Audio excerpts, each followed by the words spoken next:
2 minutes before even starting his first song. Diana Ross, Gloria Estefan, Phil Collins all starred in their own shows, as did Aerosmith, who performed alongside NSYNC. Things got a little bit out of hand in 2004 when Justin Timberlake and Janet Jackson produced perhaps the most famous or infamous wardrobe malfunction in history. Shows from the likes of Prince, Lady Gaga and Beyoncé are considered by critics as the best. To give you an idea of the scale of things, Rihanna's 2023 halftime show included roughly 800 people. These ranged from backing dancers to stage crew to camera operatives broadcasting to millions around the world. The whole stage for that show was built in roughly 8 minutes and was broken down and cleared away in the same time. The acts perform for free nowadays, even though the experts reckon it costs around $13 million to put on Rihanna's show. Artists know they'll rocket up the charts in the following weeks. Rihanna's average sales improved by 140% in the months following her performance. The Super Bowl halftime show will be a fixture in pop culture for years to come. So the question is, who next?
Dear. Oh no, Charlie. Forget the traditional. That's what they've just said. Are they? And now they're doing this. What does that mean? I don't know really. What does any of that mean? What's ground-bound dialogue? Ground-bound dialogue. It doesn't mean anything. What does ground-bound mean? I don't know. I know what egg-bound is. I was going to say, is it like egg-bound? Egg-bound dialogue. We do that sort of dialogue sometimes. There's quite a lot of that chat goes on. Anyway, the thing is, we can't possibly, on a show like, sometimes we've got a lot to sing and dance about, right? Yeah. But on a day like today, where look, we'll level with each other. We don't need to tell the audience, Charlie. There's not heaps happening, is there? There's not heaps going on. The Commonwealth Games. Yeah. A reduced version of the Commonwealth. If such a thing was possible. What's a reduced version of the Commonwealth Games. What's that? Why is that happening? It's because New Zealand couldn't afford to put it on, so it's in Glasgow. Glasgow have taken it on, but they've got less. Oh, that's kind of them. That's very kind, isn't it? They've got less. But did they? I mean, because if they did that, flying tunnocks. There was a flying tunnocks at the opening ceremony. I bought all their albums in the 70s. And flying tunnocks. What's your favourite? Do you like tunnocks, Max? You a tunnocks fan? Are we doing that this year? Yeah, we're doing that now. I'd go tea cake, caramel, snowball. They're my top three. 8, 10, 89, your top three tunnocks. I'm indifferent. Unless, of course, are they sponsoring the show today? Are they sponsoring the show today? Just love it. I've been to the Tunnocks factory, Max, in Uddingston. We finally found your area of expertise, Charlie. It's not Talk Tunnocks, is it? Talk Tunnocks, 8, 10, 89, your top three Tunnocks, please. Tunnocks dark chocolate snowballs, are they all that? I did a good texter before you put your headphones in when I was talking up for the news. I can normally hear it in the studio. But we can't. The show hasn't started yet. I know, Can we get on with music. this programme? That's better. No more Tunnocks chat. Who's better, Ronaldo or Messi? 8-10-89. Who's the bigger club, Liverpool or Man United?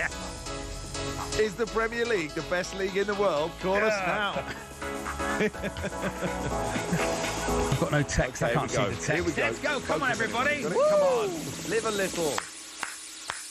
Live your life, for goodness sake.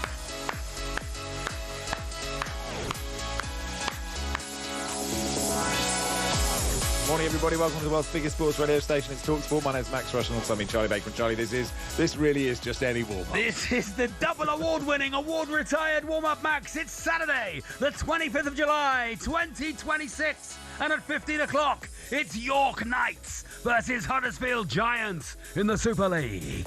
It's live on talkSPORT. Commentary from Craig Murdoch, yes, and Chris Chester, the Obi producer. It's Craig Murdoch! Woo!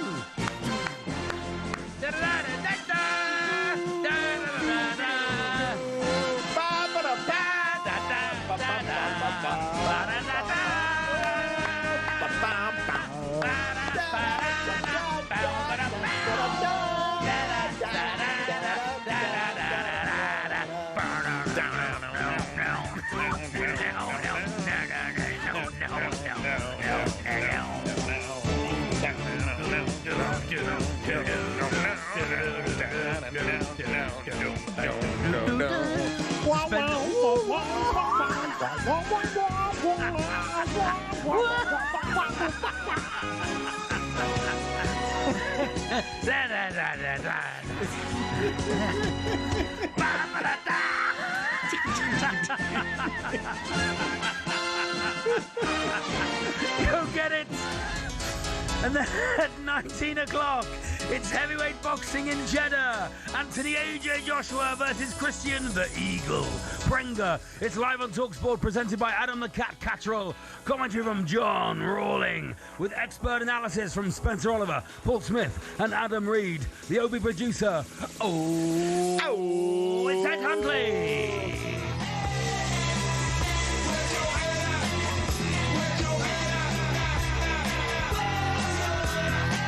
Go get it! And then at 20 o'clock, it's 12 match play darts from Blackpool. It's live on talkSPORT. Presented by Ian the Duke of Knutsford Danter. Commentary from Mark Willie Wilson, Paul Nicky Nicholson, and Chris Macy Mason, the Obi producer. It's Matt Gobbins. He lives gold blinding trousers, and he lives in a council flat. He looks a proper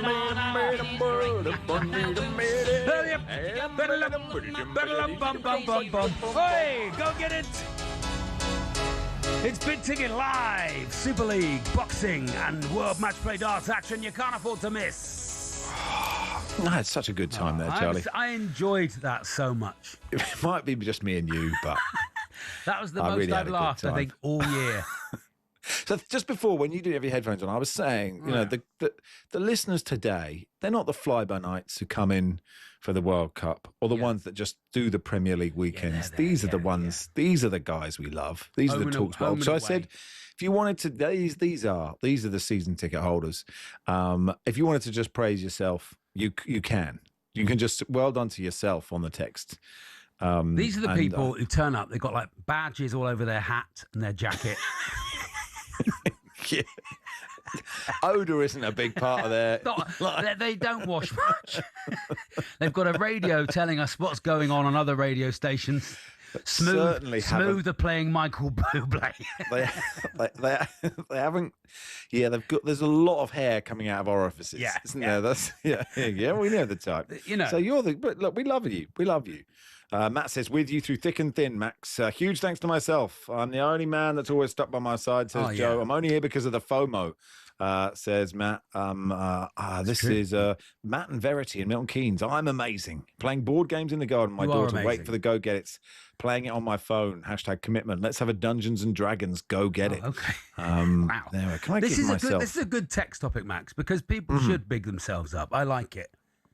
I like it very much. Yeah. I read a good quote. I read a good quote this week, not to get too, which was it a reel? Was it a reel? It was a reel or a meme. It was something. No, it said people are going to judge you anyway, so you may as well do the most fun option. Which I think we've often done on this show. Maybe you're right. I mean, speaking as two people who've just sung the whole 18 theme on a 1 second delay. I think that's the most I've ever sung it. We're living in my whole life. Bastard Jim says, we can tell you back in the shed. And it's true. I felt liberated that I could really do the go-get-it. Yeah, that's when true. I wasn't, Baz wasn't sleeping next door. Can I give myself a huge pat on the back for sticking with the ongoing transfer talk for weeks and weeks, sometimes spending hours glued to the wireless, just hoping for a tiny bit of something actually worth listening to, says Martin, the Liverpool fan. No, well, not from us, I'm afraid. Although Max, I worked with Max Scott this week on H&J. It was very, very good. Oh, yeah, he's good, isn't he? Yeah, he's very good indeed. And but we did the phone in 2 days in a row. But the first day we did it, the phone in was, what do you want to talk about that talkSPORT never bring up? We never talk about it. Good fun, isn't it? I was thinking we're going to get Stockport fans and Crawley fans and Walsall fans. Someone say Liverpool. No, we got VAR, refs. So I'm like, is anyone actually listening? Are these microphones on? Arsenal. The reffing at one of the things was the reffing at the World Cup. Oh no! I was like, that's all I've heard for 6 weeks. Why don't you talk about whether Arsenal are going to bottle the title? We could do that. Anyway, we've never done that. Anyway, Jamie says, "No, I mean, I'm listening during talkSPORT's fallow period. I'm also listening when my girlfriend rolls her eyes and mocks the greatest radio show in the world." Thank you, Jamie. That's nice. Thank you very much. Great show, even though there's nothing to talk about. We're creatures of habit, slaves to talkSPORT, says Tim in Chester. Premier League is coming. Yes, I think keep praising yourself. That would be. Praise yourself, indeed. Big yourself up all afternoon. Yeah, why not? Rob says Charlie just won gold at the Commonwealth Games for that performance. Go get it. Sensational start, fellas, says Scott. Stop saying tunnocks, Charlie. That's 11 times in 30 seconds. Max, why do you hate tunnocks? Says Nige. For a show just about transfers, you're buzzing. He doesn't offer up his top 3 tunnocks, though, does he? That's a shame. No, he doesn't. That was what I wanted. Nad says, I'm in the shower having an absolute party to go get it. Blimey. Who knew? I didn't know we were a stimulant, but there we go. It's good. Good for us. We're like the what's that fresh mint shower gel you can get that if you put on certain parts of yourself, it does wake you up. Is this you're saying this show is a tingly show? Is that what you're saying? That shower gel, I felt things I've not felt in 20 years, Max. Come on, Charlie. We were doing so well until then. I know. It was like my wife, Jamie went to the my wife. So I got back from America. Oh, congratulations! United How was it? Did you hand children at the airport or? Yeah. Oh yeah. Jamie went to stay in a hotel. But just on that gag you did about I felt things and felt 20 years. She ordered a glass of and I can't pronounce it, Montepulciano, whatever it's called.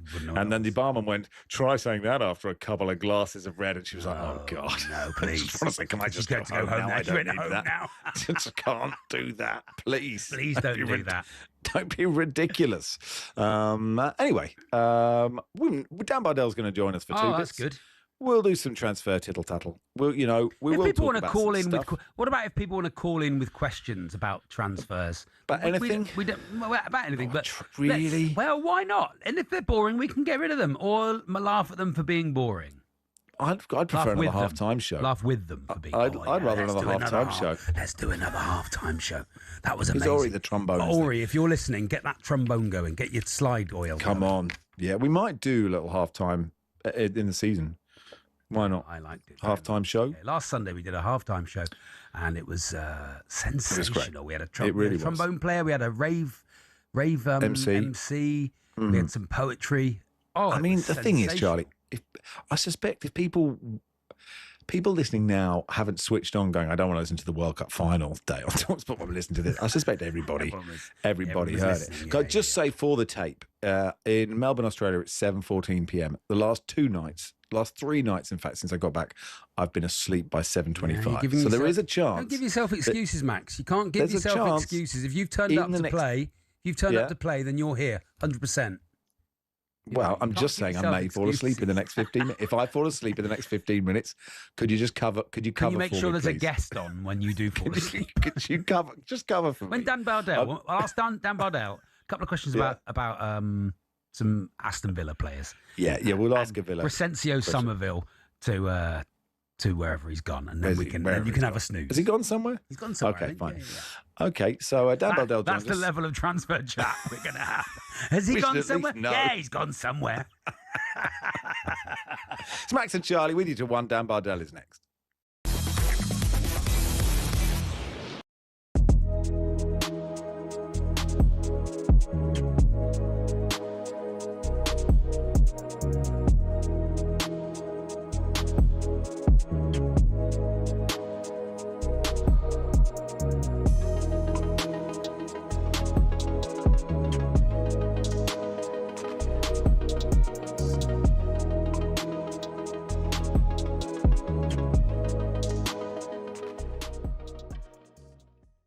I think United want to move on. He's obviously on a hefty wage. I'm amazed Saudi haven't come in. I'm amazed he hasn't gone out to Saudi. I think he won it. Again, Saudi pay a lot more than 300 grand a week for a player obviously who's playing for England and still in his prime. Yep. I'm very surprised Barcelona didn't do the deal. But then again, I expected him to do well at Barcelona. Most, average wingers would do well out there, the team they have. I don't know where he goes. If you were a Spurs, would you go for him? That's the one that keeps nagging away in the back of my mind. We'll take him for a loan. Yeah. And if he plays 23 games, you know what I mean, we'll obviously pay this fee and that fee. What United are going to have to probably end up doing is recuperating as much of that fee back and all the loan fees they've had the last 2 seasons and the next 2 seasons. So I'm thinking Spurs. They've got a few more experienced Premier League players they've signed. And De Zerbi's the type of manager that feels he can. I'm not sure he can fix players. I'm not sure he'd put up with. Really? And then you'd worry about the London life, wouldn't you? So yes, you would. There's all those things. Rashford is incredibly talented. And you look at him and go, what are you doing with your career? You should be dominating.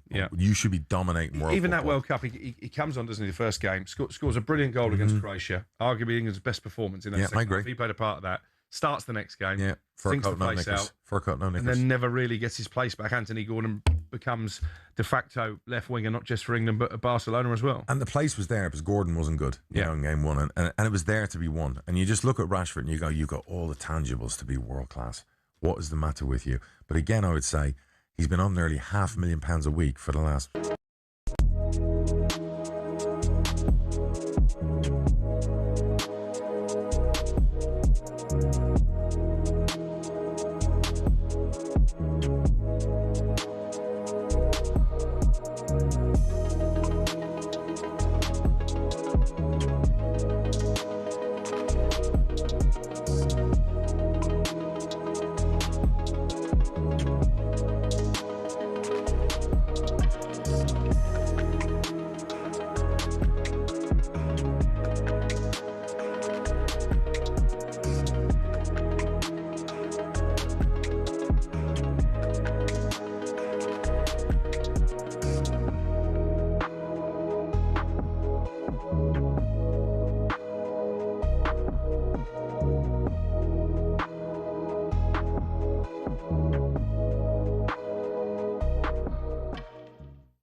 Morning all, game day warm-up. Oh, just the warm-up on talkSPORT. Max and Charlie with you till 1. James says, I've been listening to talkSPORT for so long. I remember when they used to fob us off with cricket or rugby shows in the close season. Give me the A-Team theme song any day over that. Go get it, boys. Tim Vine's been in touch and a couple of other people. Hi, Tim. Well, to say in the Go Get It's, when I said Jeddah, it sounded like cheddar. AJ's fighting. But they were going to be fighting in Cheddar. And then Tim Vine said fighting in Cheddar Gorge would be a bit echoey. And so he wanted to do the topic, where's the most echoey place you've ever been? Which is beautiful, 81089, the most echoey place you've ever been. The issue I have with, all those sporting events in Cheddar. Yeah. Is just the human rights, human rights issues in Cheddar. And the mice. And the mice, of course, yeah. So that is a conflict I find with this, Cheddar when it tried to take over golf and change the golf balls to little baby bells. That was, I didn't like that. That was a disgrace. I didn't like that at all. When they tried to use cheese straws as clubs, it was never, ever going to work. Not even John Daly. He couldn't even get it off the tee box, could it? Couldn't. The Masters took forever when it was in Cheddar. But there we are. The cheese box, as they tried to call it. Unbelievable. Hey, let's welcome Dan Bardell to this. Yeah, Here we he'll go. love this sort of thing. This ain't no Breakdown. Oh no. This is Dan Bardell. Electric guitar. Good morning, Dan. Hello, you okay? I enjoy. Yeah, hey, Dan, you okay? I like your cushion on your that says "Adore the Chaos." I enjoy that. Well, yeah, that's the Aston Villa transfer window, so we get it out for the Aston Villa transfer window, don't we? What a pro Max he's in. See, you hear that? You can Do you go know to what? It's sleep good now. because we are 21 and a half minutes into the show. We haven't mentioned sport yet. So That's a good start. contractually, thanks so much, Dan, for bringing it back to that. Do you want to start? You might as well start. You are a Villa fan. You're capable of talking about other things, but they've been quite sort of central to the last sort of bit of the transfer window, haven't they? Yeah, from probably being the quietest through the World Cup, post-World Cup, Villa Park has been like a revolving door. Players, coaching staff, in and out. Obviously, last night, Austin McPhee, it was revealed he's heading to Chelsea to take over their set pieces, which is a blow. Because I did not know that. Oh, I didn't know. It's exciting. Yeah, he's going. It was announced last night that he's heading to Chelsea. Did have other options as well of where he could have gone, but he's going there to work under Xabi Alonso, and he'll be a huge miss because he's been a big part of things under Unai Emery and been at Villa for 5 years, and the set piece routines have been really good, really inventive, and he's off. They've activated his release fee. What kind of world are we living in where a set piece coach has a release fee? How much did he cost? Do we know How much he was? How much is a set piece coach these days? I can't say, but it's on the surprisingly low side. Oh. Why can't you say, Dan? Because Dan knows. Because I'd be he's in the know, I'd be isn't he? breaking someone's trust if I Exactly, did you know how that, it Max. works. He's a journalist, isn't he? But that's Well, interesting, isn't it? quiet. But it's interesting that someone can tell you, but you can't, because you can't reveal your sources. Yeah, but So that's what nice, do you isn't reckon? it? That's nice though when you how have a much little are you- in at the club and you know Yeah. like a little secret thing. Charlie, That's, what are you spending on Austin McPhee? Quarter of a Austin million. McPhee, old Nanny McPhee, turning up, doing the quarter of a million, 100 grand. 100 grand. Okay, 100 grand. fair What's the Austin McPhee? Okay, thank you, Reese, producer, for that. Dan, on a serious note, are Chelsea having a quietly excellent transfer window? Or loudly excellent. It's pretty loud. They seem to be quite intent on gutting Aston Villa Football Club at the moment. I don't know whether they're upset that we've finished ahead of them 3 times out of the last 4 seasons, despite them spending billions of pounds more than us. But yeah, they seem to be coming for us at the moment. They've got that freedom because, in fairness, the way the rules are, Chelsea take advantage of that and are very good sellers. Like, they've been the best sellers in the Premier League for a long time now, and what that enables them to do is they can make mistakes and then come along and reshuffle the squad, and that's what they're doing right now. Look, Alonso's a good manager. That they won't be the kind of basket case they've been over the last few years. They kind of seem to go from good manager to bad manager. Like, they seem to take it in turns at Chelsea. So I think they're due a good manager after Rossini, aren't they? And they'll be better because I think they'll probably have a season a bit more like Manchester United did last time out, where you don't have European football. You're not going through the grind of football like every Sunday, Wednesday, Saturday. Like, they'll do well next season, I think, and Rodgers will do well there. And yeah, I'll be sadly watching her. Do you know, I think it is really interesting that Chelsea have no Europe and have bought big. Tottenham have no Europe and I think have bought well so far and maybe haven't stopped. And I do get this at the start of every Premier League season. I go, actually, this could be really, obviously Spurs could easily finish 15th again. But like you sense that that top six is going to be real bum fight because, you know, it is harder when you have European football. So it'll be harder for Villa, it'll be harder for Manchester United to do what they did last season. And there will be other sides. And I suppose the big question is, are any of the sides set up to push Arsenal? Because you sort of think City will probably drop a bit without Pep. Yeah, and look, they dropped last year really, and the year before, didn't they? Manchester City, they've dropped the last few years really. A couple of years without a title is a couple of bad seasons in their books, despite the domestic cup success. Liverpool are a bit of an unknown at the moment as well. I think that's the thing actually. Apart from Arsenal, all those clubs, it is a little bit unknown. They're all working under different regimes. I know Carrick was in Manchester United the second half of last season, but essentially he's a new permanent manager for this season. Arsenal are the only club that feels stable. So it's very difficult to gauge whether the other clubs can kind of make up that ground and gain on them and compete for the title. So it's going to be a really interesting season. Liverpool are interesting because I think they've got a fantastic manager. He's got his coaching staff around him now, but they've got so many players away at the moment. So they start their pre-season with basically a shadow squad. Haven't had any major incomings, but the ones that they had can't join up with the squad yet because they've gone deep in the World Cup. So they need to get busy, but yet they don't seem to be. They're the team at the moment that you don't really hear anything about in terms of the transfer window. Yeah, they've not seemed to have. No, it's going to be. I can't tell who's going to win the Premier League. I don't know. Cannot tell. Could be one of 6 clubs. It's going to be very exciting. I'm sure you've thought about this, not too excitedly, but where's Rodgers going to play for Chelsea? I think we'd have to study a lot. I don't know whether they've played a game yet, actually, Chelsea, but you'd have to study the makeup of how he sets himself up in pre-season, whether he will replicate what he did at Leverkusen or whether he will stick with a kind of more traditional system of a 4-3-3 or a 4-2-3-1. I think whichever way they line up, he'll probably play from the left, but be able to invert and be a bit more of a number 10 like he did on occasion for Villa. They're going to try and get him and Palmer close together, aren't they? Linking up and dovetailing with whoever's up front, probably João Pedro. And it's kind of a nice mix. If they can get a player high and wide on the right, which they've obviously got a load of players available, I think that link up between Palmer, Rodgers and João Pedro could be quite nice. And unfortunately, it feels like it's a decent mix. But again, with Chelsea, there's a lot of unknowns at the moment because you don't know whether Enzo Fernandez is going to be there. As much as he was an idiot in the World Cup, he's one of the best midfielders in the world. Pops up with crucial goals. He's just a bit of an all-rounder for me. Like does a bit of everything that you'd want a central midfielder to do. Caicedo's incredibly important. They still haven't got goalkeeper fully sorted for me unless they're going to give Penders a run in the side, and I still don't think they've got that top level centre back up front. Is Nicholas Jackson still there, or has he gone for good now? And Liam Delap, I suppose, needs to get fit. So Chelsea, I think the word was at the start of the summer that they're going to be choosing between João Pedro or Liam Delap. Sorry, Nicholas Jackson or Liam Delap to back up João Pedro, but Villa have got a heavy interest in Nicholas Jackson. The problem is that there's real complications between Villa and Chelsea in the terms of how they do transfer dealings because of this UEFA 45-day rule, and because Chelsea have purchased Rodgers, that 45-day rule can't clear because the transfer window would have finished by that time. So Villa have had to be creative. Hold on a sec. Okay.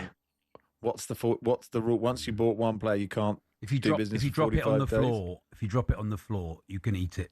You can't pick it up. Yeah. So the simplest way of explaining it is that Villa and Chelsea have done player trading. So now they can't trade with each other for 45 days without UEFA looking at that and thinking, oh, that's a little bit suspect with SCR and PSR or whatever it's called nowadays. But Villa have obviously got Garnacho in from Chelsea, but they've had to do it in a creative way where it's a loan with an obligation with conditions to buy. So he'll hit a certain amount of games, and it won't be a Harvey Elliott situation because Emery actually wants Garnacho. So Garnacho will hit a certain amount of games. I imagine it's pretty low. And that will activate a fee that Villa have to pay next summer, which helps Villa because they don't pay the transfer fee. For 12 months, it's all needlessly complicated, isn't it, football nowadays? Poor old Harvey Elliott. I feel sorry for him. Where's he now? What's He's back at Liverpool. He's at Liverpool, isn't he? Is it Liverpool? Okay, well, look, I mean, here I am. I might like him. He's a really That's good true. player. That's true. You never know. Stay where you are, Dan. Matt said, heard Klopp's interview. He was speaking German, obviously. It sounded weird. I'm so used to him speaking English. When have people sounded weird? That's Matt's text topic. Why does Max have red fingernails? sounded weird? Well, it will take it. Why does Max have red fingernails? Listen, young Ian got a marker pen and painted my nails red. You look lovely, Max. Thanks so much. Do you know what shade it is? Can you let people know what shade it is in case red. They're just listening. Yeah, red marker pen. Okay. Red, wet white. What is it? Not wet marker. Sort of whiteboard. Whiteboard marker. Whiteboard marker pen. Yeah. So I haven't taken it off. But listen, I think it's fetching, isn't it? You look lovely.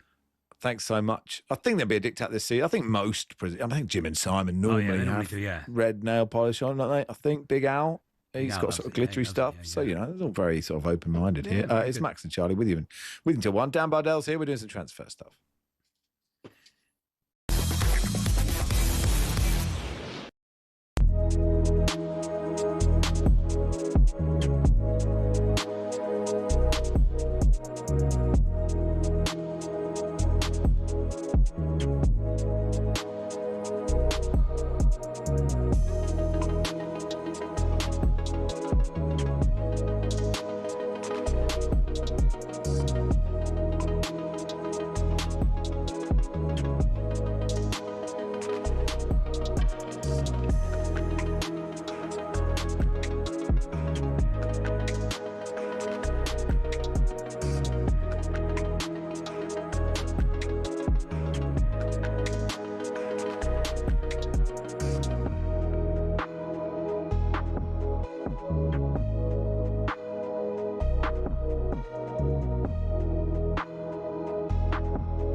Trouty in Gloucestershire says Zander Souffle. Oh, cheese. that's really good.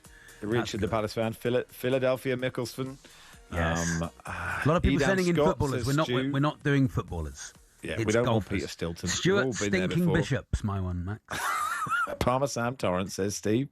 Palmer Sam Torrance. Is that what he said? So Reese says, this is a different Reese. I'm currently listening to TalkSPORT where they mentioned for the next half hour they're doing cheese-related golf. Why are you texting us that? We know we're We know. doing. That's what we're listening What we're doing. Instead of Bryson DeChambeau, it could be Bryson Brechambeau. Yeah, That's good. That's where it all began. That's what we did. Tiger Wood Smoked Cheddar, says John. Fuzzy Gorgonzola. Oh, that's good. There it is. You Colin see? Montgomery. And anyway, look, it's just a bit of fun. It's Isn't just it? fun It's for a what we bit. can That's do. all you got to do, It's isn't just it? fun for a bit, Have a yeah. laugh.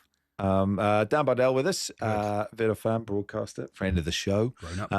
Should we talk about Rodri then, and perhaps him wanting to go to play for Real Madrid, which seems like quite a nice, Real Madrid need since Toni Kroos left, their centre mid hasn't been perfect for them. Obviously leaves quite a big hole for Maresca to deal with at City. I don't know if it happens, I guess, Dan. Yeah, Man City don't usually stand in the way of players if they want to leave, and judging by the headlines, Rodri wants to go. So I'd be surprised if they stood in his way. He's got a year left on his contract as well. I think obviously be a huge loss. Has been an unbelievable player for them. Probably one of their best players ever, and they've had a lot of kind of best players ever over the last 15 to 20 years. Scored the winner in the Champions League final.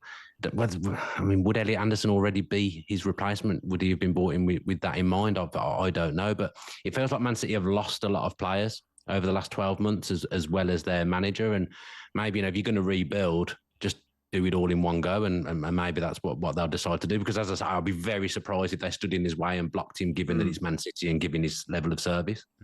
Yeah, and I think you're probably right. And Anderson, who did have a great he had a great. Did anyone have a great World Cup when I'm still sad about that. Hadn't thought about it for so long. And I brought it up. You myself. brought it up, and then we forgot. Especially because Jed Spencer had just gone down because Messi trod on his foot. Yeah, Why did he just go do down. That's so annoying. He wouldn't have got it anyway. Because- He wouldn't have got it. He wouldn't have got it. But maybe he wouldn't have got it. But we were all over them. We'd have won an extra. We'd have won an extra Don't time. bring it up. Why are you Absolutely. bringing it up? I don't know why I'm bringing it up. No, I think you're right, Dan. I think Elliot Anderson, no assists though in the World Cup. No assists. No goals, no It's okay. assists. It's all not his. I wouldn't worry about that. Is that his job? Not his gig. I mean, Rodri scored a few bangers from outside the box. But it wasn't necessarily his gig. Whereas, Curtis Jones, I think we missed. Is Curtis Jones staying at Where's he Liverpool? gone? I don't know. I'm just saying. Is he staying at Liverpool? He's going to be an important cog for Liverpool. Do you think, Dan?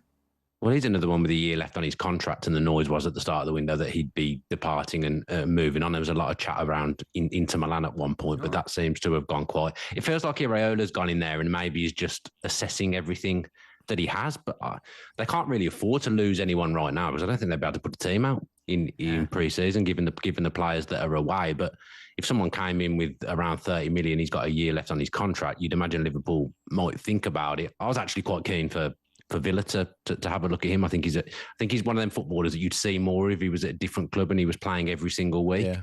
I think he's got a lot more to his game than perhaps you see. I think it's difficult when you're in and out the team, playing in different positions. Every Liverpool midfielder last season had to play at right back at some point, and he was one of those. His ball retention's really good. Yeah, he's class. He's a really classy player, I think. Yeah, I'm surprised he hasn't got more England caps, but maybe that's the nature of being a player that is a bit part of Liverpool. Maybe you don't get considered as much when you're not playing every single week. I think he needs a move as a player, and if he went somewhere and played every week, I honestly think he'd get himself in and around that England team. I don't think he'd be too far off at all. I think he's a really intelligent footballer. I'm just so impressed with how footballery you just sounded there, Charlie. And I am going to spend all season focused on Curtis Jones ball retention. I really am desperate to give it away. Opening K. Absolutely. And Curtis Jones gives it away again for Liverpool. One outfield. Try a massive diagonal out for a throw in. He wasn't in the England. I mean, there were no Liverpool players in the England squad, but the fact that he wasn't in the England squad and he was the sort of player that it turned out that we actually needed, You could have bought Curtis Jones on in the last 20 minutes. Stop going on about it. Stop going Well, on he's really about good. He wasn't going to get in that. I mean, there are just lots of players on there. There are lots of good players. But he does have good ball retention. So I hadn't thought about that, Dan, when you said they couldn't put a team. At Liverpool, I really should have been better researched, but I feel like this is the show we're allowed to go. I haven't really been. Yeah. I was busy, Dan, and the kids. And You've been flying. I have been flying, all those things. So have they done no business? Because I sort of remember thinking they needed to do a lot this summer, despite having spent so much the summer before. They've lost a lot of players, haven't they? They've lost 3 players on free transfers who were first-team players. They've signed Jeremy Jacquet, the French centre-back, for quite a lot of money, and they stole Munoz, didn't they, from under Newcastle's nose, but he won't join up until really late, and that's the problem. Like the teams that are operating at the highest level, players went far in the World Cup. They don't come back. So you're starting your pre-season and you've got loads of players missing. You may be having to use players that aren't going to be part of your first team squad this season. Young players that ideally maybe you'd send out on loan as well. They're having to play to make up the numbers at this point. They've just got a lot of players missing, and it feels like they had a lot of work to do as well anyway, because they've got a couple of long-term injuries. And when you've lost Salah, Konate on free transfers, like Liverpool need to get moving really. But I do quite. It feels actually a little bit like when Slot first came in, that the manager's just coming in and evaluating what he's got, and maybe they won't be as busy as we think that they will, and he will just say, I'll work with what I've got for now and see how far it can take us. Well, if you can get Wirtz playing and Isak playing and yeah, exactly. Rio and Goma looks really big possibilities, doesn't His ball retention is no, that's not, and that's not what he does. Is it? He goes. No, I know. He tries to get. He does. He plays like get to the line, cross it in. Where's Konate gone? God, I feel like it's just like an old man in a pub. Where's he gone then? Where's Konate gone? Where's that Konate gone? I mean, I had absolutely no idea what we were going to be talking about in this show, so everything that's been thrown at me is a surprise. But I believe he's gone to Real Madrid on a free. That's what they do, isn't it? I believe so. I'll Google it. You talk about something else. I'll Google it. You're making me doubt myself now of whether I'm correct. I'm sure he has. How do you think Spurs will do, Dan? Better. They can't fail to do better, can they? They're gonna better 2 17th place finishes. And I said last time when I was on with you that they've had to back the manager, because if they don't back the manager and give him what he wants, he'll walk. And he ended the season really, really well for Spurs. Did well with what he had, really. I thought they were goners. At one point, he managed to kind of get a mini galvanising go and keep them up. And Spurs have got a little bit of momentum now. Like the fans are back on side. You signing players, it's exciting. You can debate and argue about the fees all you want, and I have done that. But Spurs will now be travelling in a positive direction, which isn't really something that they've been doing over the last few years. So they'll undoubtedly improve. I just genuinely think, as much as I think my team can disrupt the Big Six, and I have disrupted the Big Six, same for Newcastle and to an extent Forest, Palace maybe as well. But I just do think at the moment, the way the transfer window's going, it's completely set up for that Big Six to be the top 6, and that hasn't happened for a long, long time now. There's always 1 or 2 of them that struggle, have an off season. I actually think they're in a really strong position, all 6 of them, to finish in the top 6 now. Konate's on a 4-year deal at Real Madrid. That's good. At least I was right about that. Yeah, very good. Congratulations. Thank you. Well done. What a nice time to be Konate. And are you happy with Garnacho back to Villa?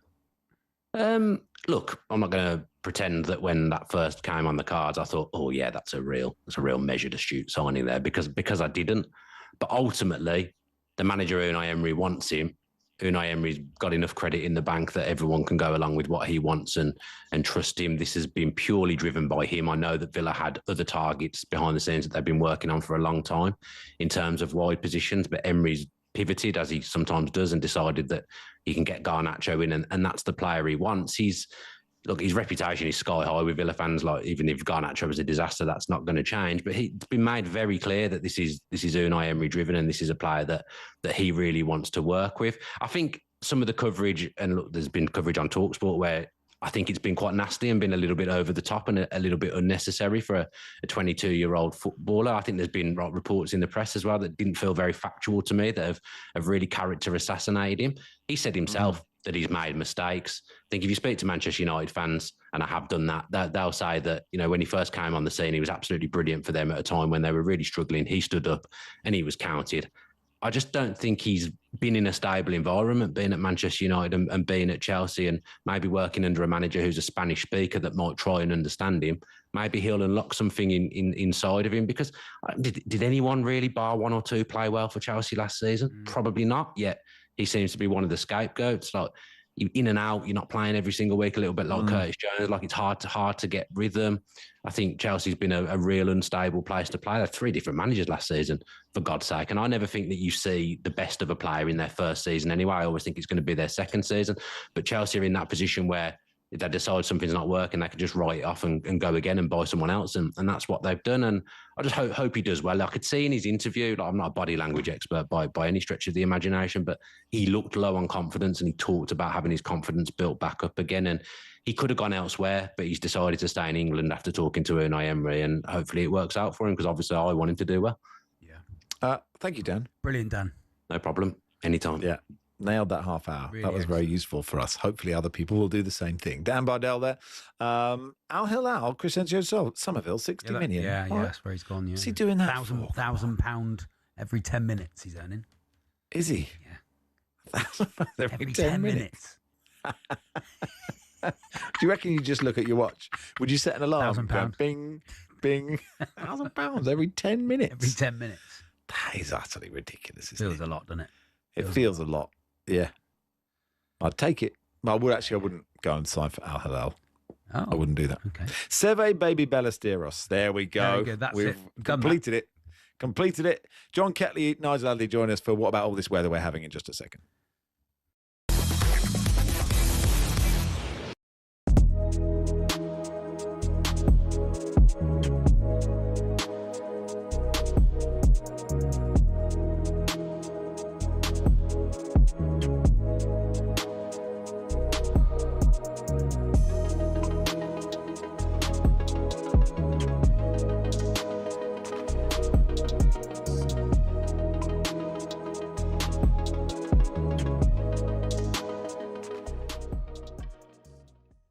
Arsenal, Chelsea can't win a league. If Arsenal don't win it, I think Chelsea, with Xabi Alonso, No. Chelsea need to be one of the teams dreaming. One of the teams. Look, a front line of Pedro, Esteval, Palmer, Rodgers is capable of scoring enough goals to win the league. If we now bring in Lacroix, bring in John Stones, sign a new goalkeeper, all of a sudden you're looking at a team with one game to play a week. You're looking at a team that could potentially win a league title. Mate, you're talking guff. No, that's not. That's You're not very winning. rational chap. Rory, you're not winning the league. We are unlikely to win it, but we are one of the 5 teams that can legitimately be considered capable of winning it. No, you're not.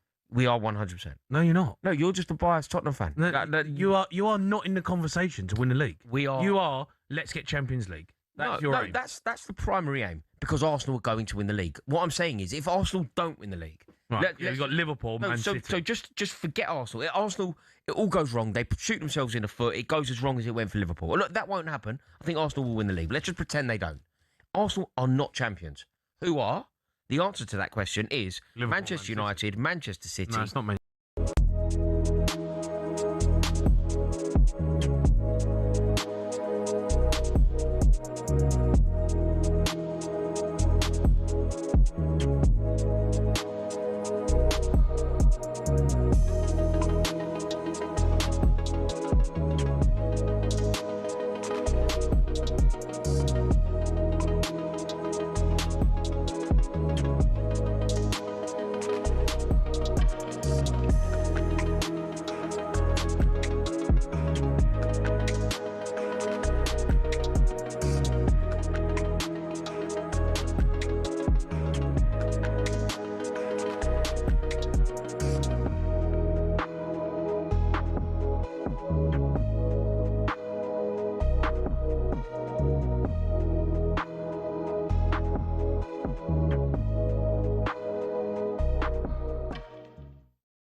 I'm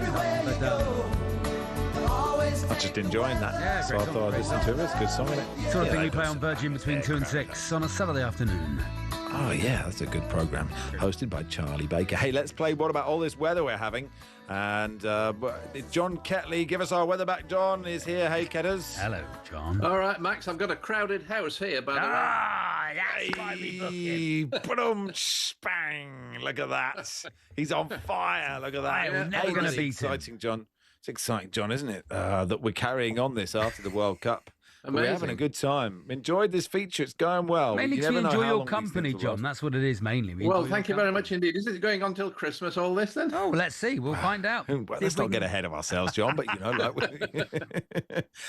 hey, so you don't need to. You're not contractually obliged to give us the weather forecast. We can just play the game. Nigel Adley's the host. Here's Nigel.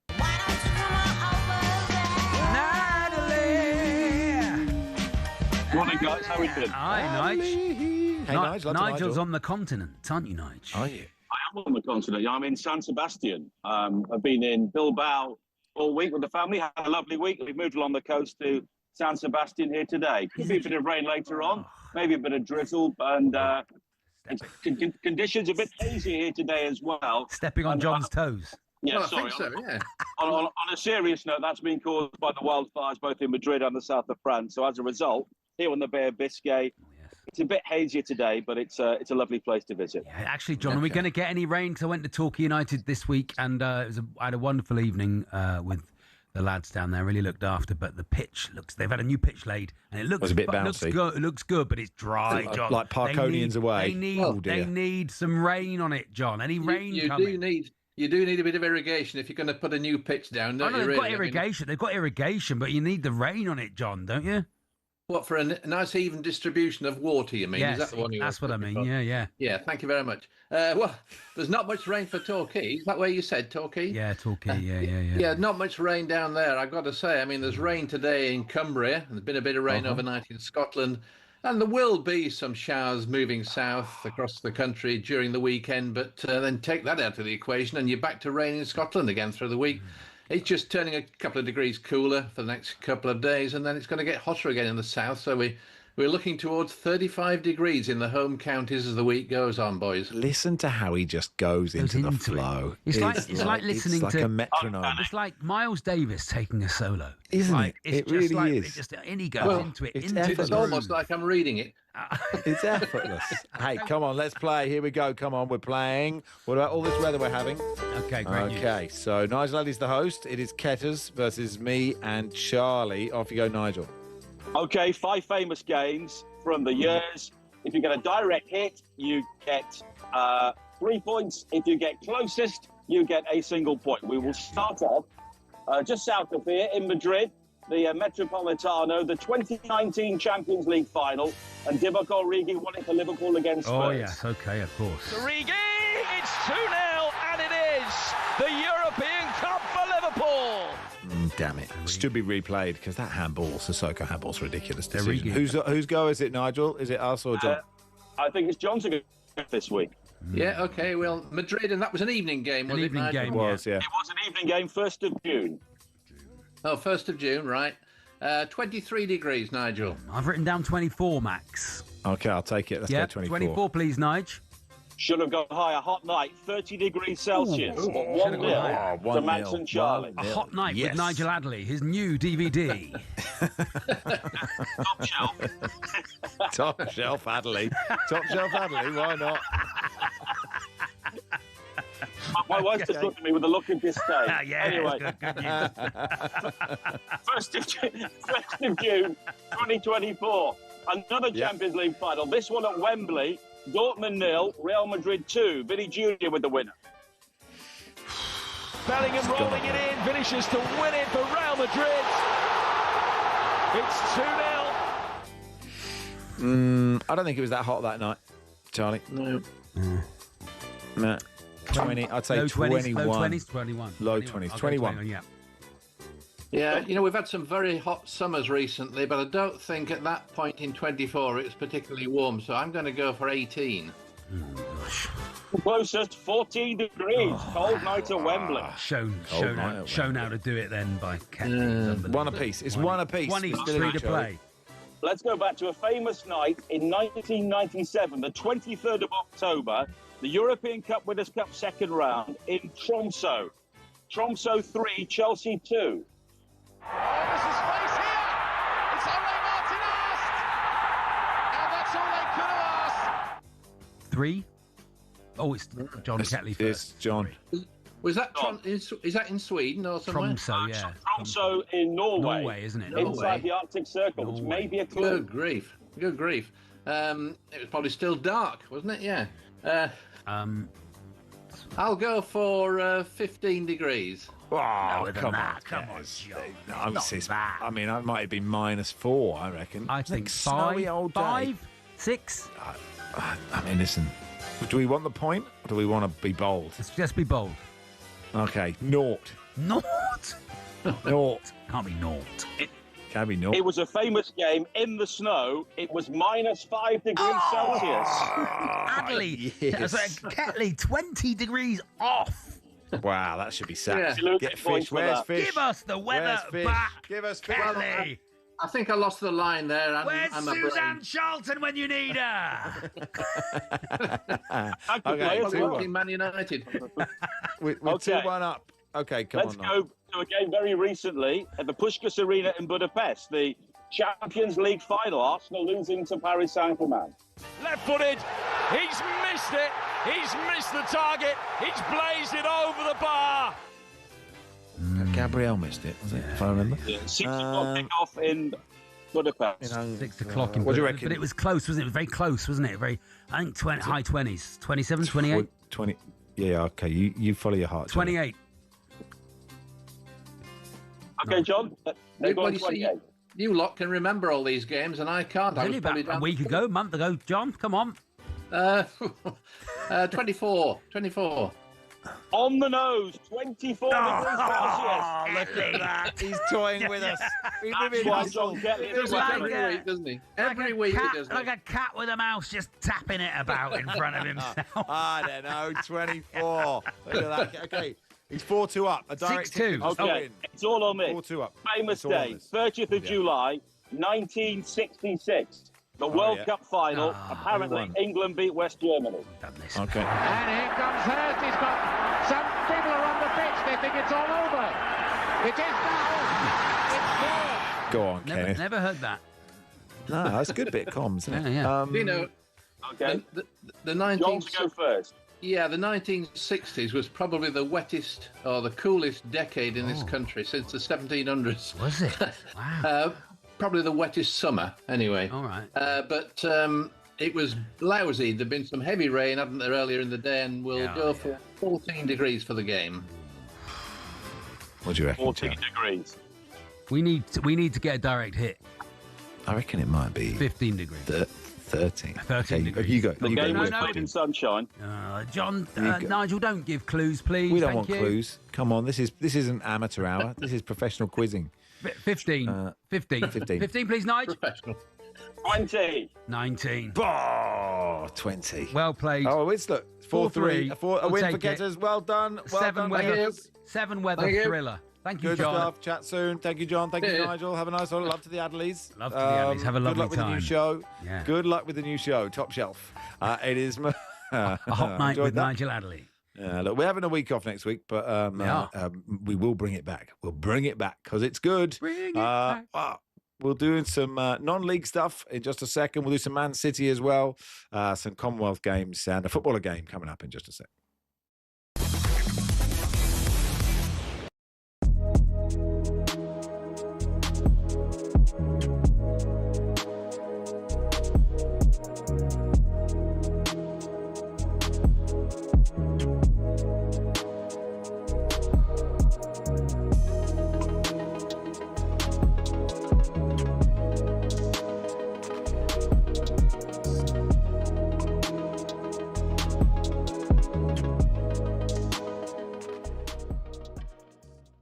I think that was the key with Mateus Fernandes as well. They walked away from that deal, obviously went to Tottenham for 85 million, A, because they thought the price was a bit excessive, but B, they never really got the impression the player was fully invested in the project. And I think they only want people who want to play for Manchester United. You look at Matheus Cunha and Brian Mbeumo last summer. They had offers from elsewhere, could have been playing Champions League football. They both made it abundantly clear from the start they wanted this move to Old Trafford, and that's the type of character you want in the dressing room. Absolutely. Here's a dilemma for you. Would you sell? Bear in mind, they need some money. They need money. If you're going to say Bruno Fernandes, the answer is no chance. Would you sell him, Bruno Fernandes? At no chance. 32? No. Would you not cash in 100 million? 21 assists last season. Wears the captain's armband. Been the best player by a country mile since Sir Alex Ferguson left the club. Absolutely brainless to listen even to this one contemplate now. This assist business, I don't get it. No? No, I don't get it. Because I asked Jamie O'Hara the other night, how many assists did you get in your career? He went, I don't know. I said, yeah, because no one ever told you. Monaco, Singapore, Las Vegas. What do they all have in common? Well, they're all F1 street circuits. 20 years ago, the sports only visited 3 a year. From 2026, there'll be 10, despite the actual racing often being worse. So why? Why are there so many street circuits? Cars racing past the Casino Monte Carlo is one of the iconic images in all of sport.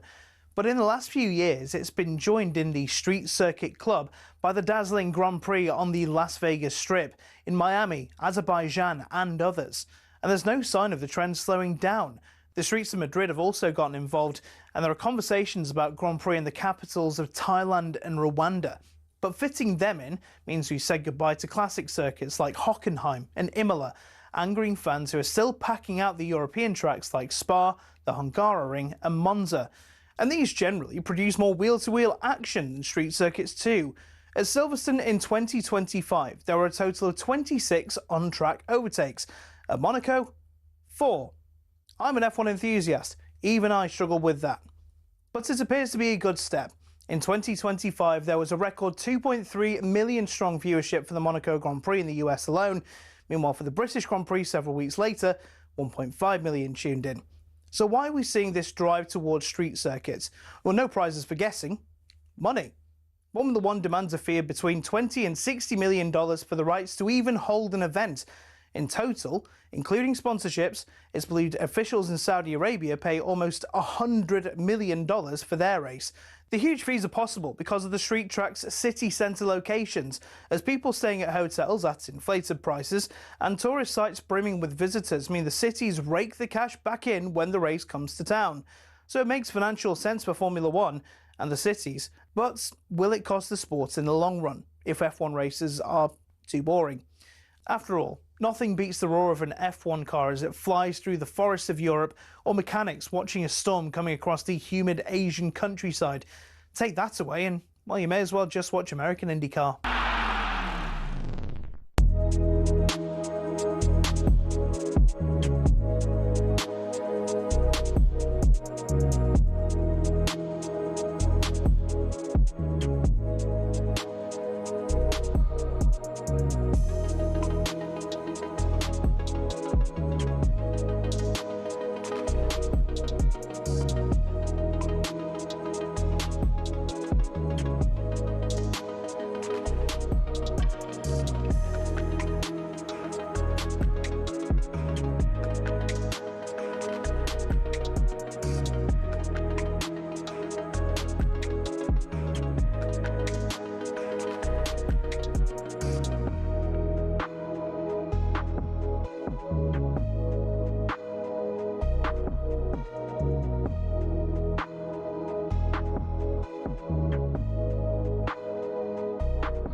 I do.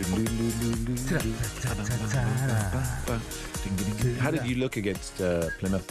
We looked so good. We lost 1-0, but we were no. It was a good. That was all they did. They didn't do anything else all game. We were so good. I tell you, we have got a couple. We've brought in some new players who are sensational. They look like giants. Oh yeah, compared to last season's team. Oh, but really? last season's team is still good. But we're going to walk it, Max. I'm telling you now, we're going to absolutely walk it. What are you, National League South? Yeah, we'll walk it. We'll win it by Christmas. By Christmas? Yeah. Oh, that's exciting. We'll be 10 points. I did want to do the 10 text points topic clear at Christmas. Because, I've talked about this before, but, look, if you support a lower league side or a non-league side, the social media announcements are so great. Oh, it's great, yeah. When they go, poof, poof, poof, and then it's a name you've obviously never heard of. It's like it never says poof, poof, poof, Rivellino. Like, you've never saw it. It's never You're not supposed to, it's nice to go of course. It's nice to them to announce the player, and then you go and find their Wikipedia do a little deep page. dive, or you sort of like message someone who's watched any Callum good Stead is always play like for that. Barnet. Any good, and then in the comments below, everyone's just like, "Oh, I'm really sorry." I'm really like, they say, "Oh." But the thing is, the players he tries. they blow hard. hot and cold, and that's why they're at your level.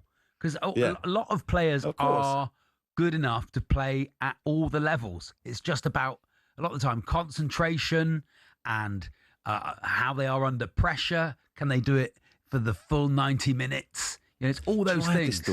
I had this thought, right? Obviously, Lionel Messi, best footballer ever, right? Yeah. But do you reckon there's someone who's actually better than him who just slipped through the cracks or just didn't fancy it? Possibly, probably. People don't train on; they get injured. They're meant to. When you think they're young men, right? They're young men. They're getting into their main bit of their business when they're 18, 19, 20, 21. They make bad decisions. But I'm just thinking of what if there's somebody who's more naturally talented, but just never kicked a ball? Never. Well, that's always the thing. You might never. Someone might be the best oil painter in the world, and they never picked up a brush. Might be me. That's why you have to try everything, and you have to go get it, Max. Let's talk to John Couch from the non-league paper. Hey, John, you okay? Hello, John. Good morning. How are you? Yeah, very good. Thank you, John. Always nice to chat. Should we start with Jermaine Defoe, who became the Woking manager, and he's left after 4 months in charge, 6 league games. He said it was an eye-opening experience. It's always tricky, isn't it, to your first gig in management, wherever it is. But to come in at that level when you don't necessarily, or it's a long time, he did play lower down the leagues. It's a long time since you've been there to sort of come in and hit the ground running. Yeah, I mean, I think he probably underestimated it. Sadly, it's a bit of a damaging day for non-league football as well. I mean, Joanne come in late March, and he said he'd embraced the level and was fully committed to the cause at Woking.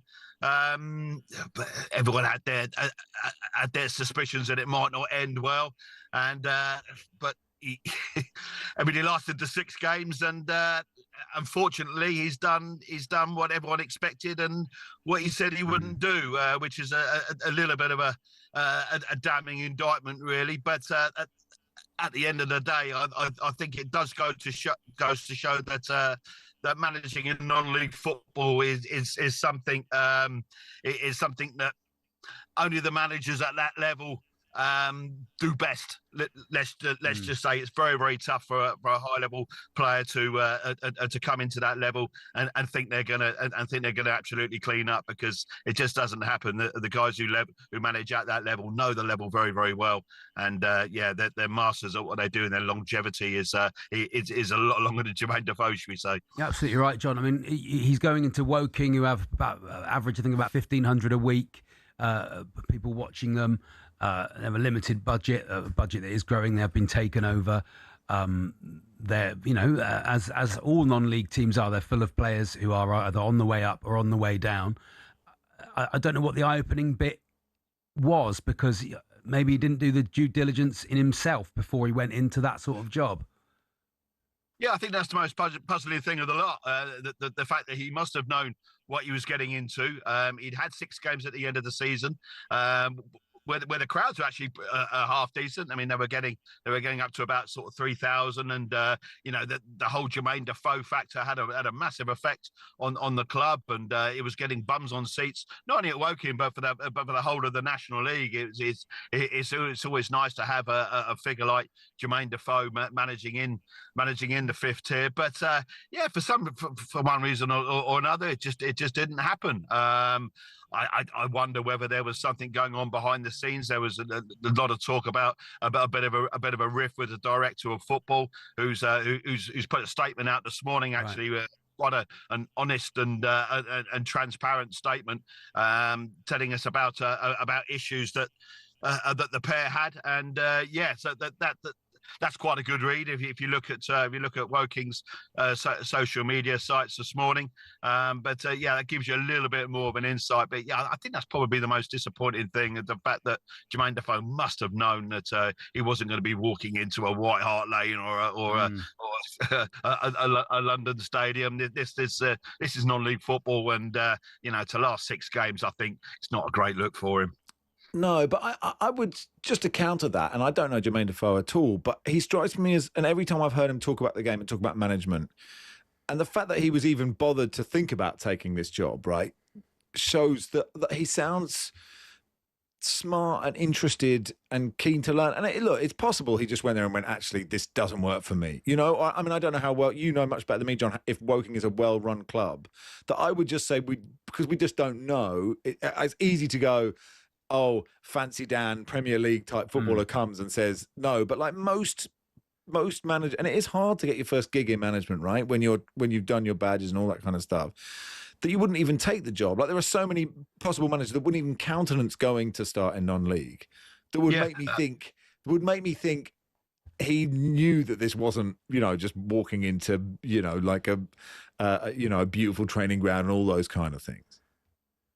Yeah, it's a possibility. I mean, it was a big surprise for everyone when he come in late March, and as I say, he come with a massive fanfare, and everyone sort of thought, great, at last non-league football is being embraced by the elite, and we've seen it again this summer with Kieran Dyer coming in at Southend. It'll be interesting see how he gets on as well, but I think it is a damning indictment when you get the director of football, Jody Brown, in his statement this morning, indicating that just because you're a top level player doesn't mean to say you're a top level manager and leader. I think that's quite a damning thing to say from a director of football's point of view. I think it also shows that maybe they weren't on the same page. But I tend to agree with Charlie though. I think there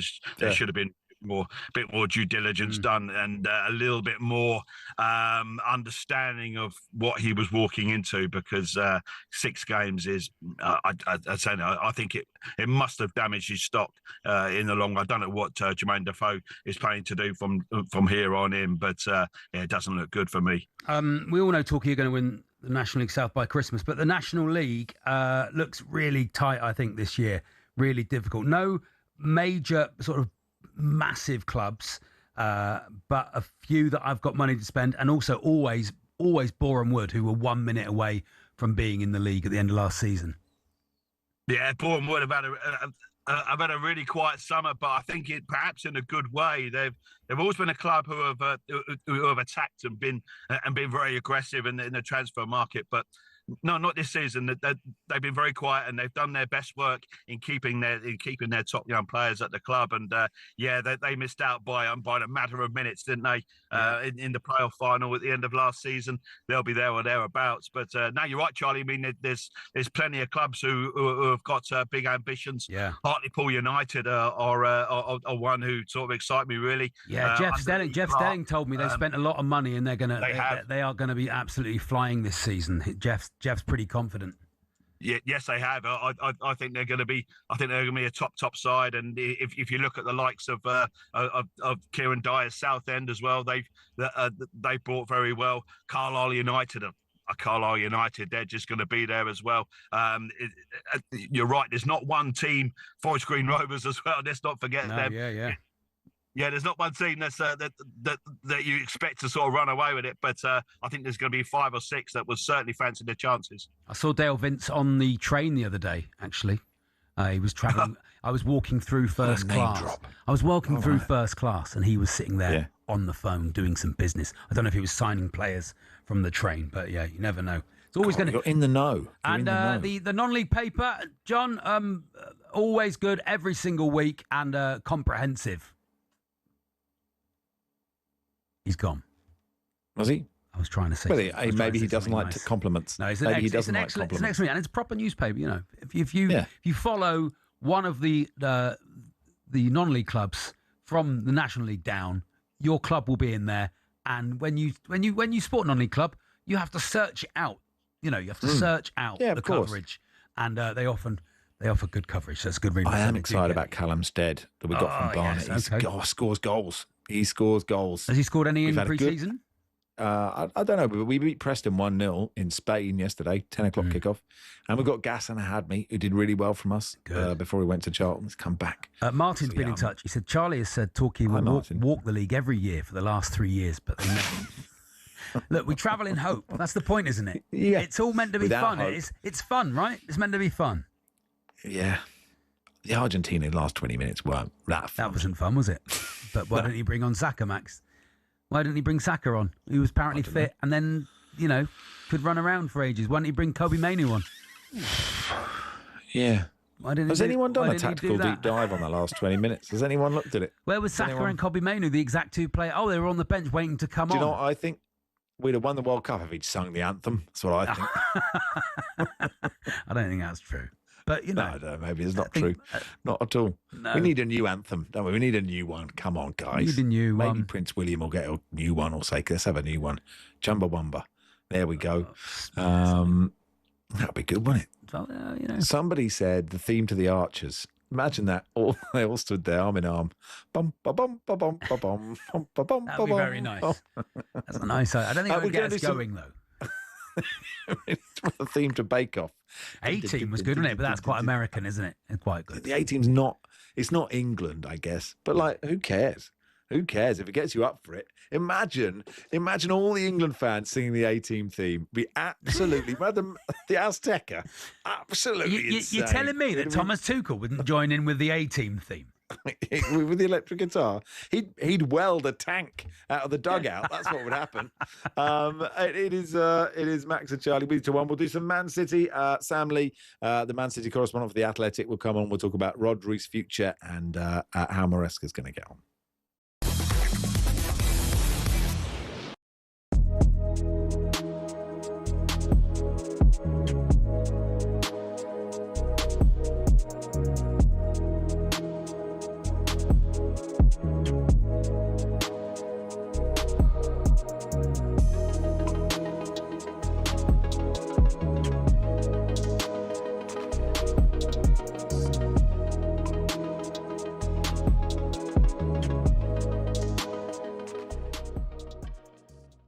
Jack Grealish. Yep. Also going to be back at Man City. Yep. Next season. It'd be interesting to see what happens with Jack if he's given a chance by Maresca, because he would have been part of that Man City squad that Maresca was at.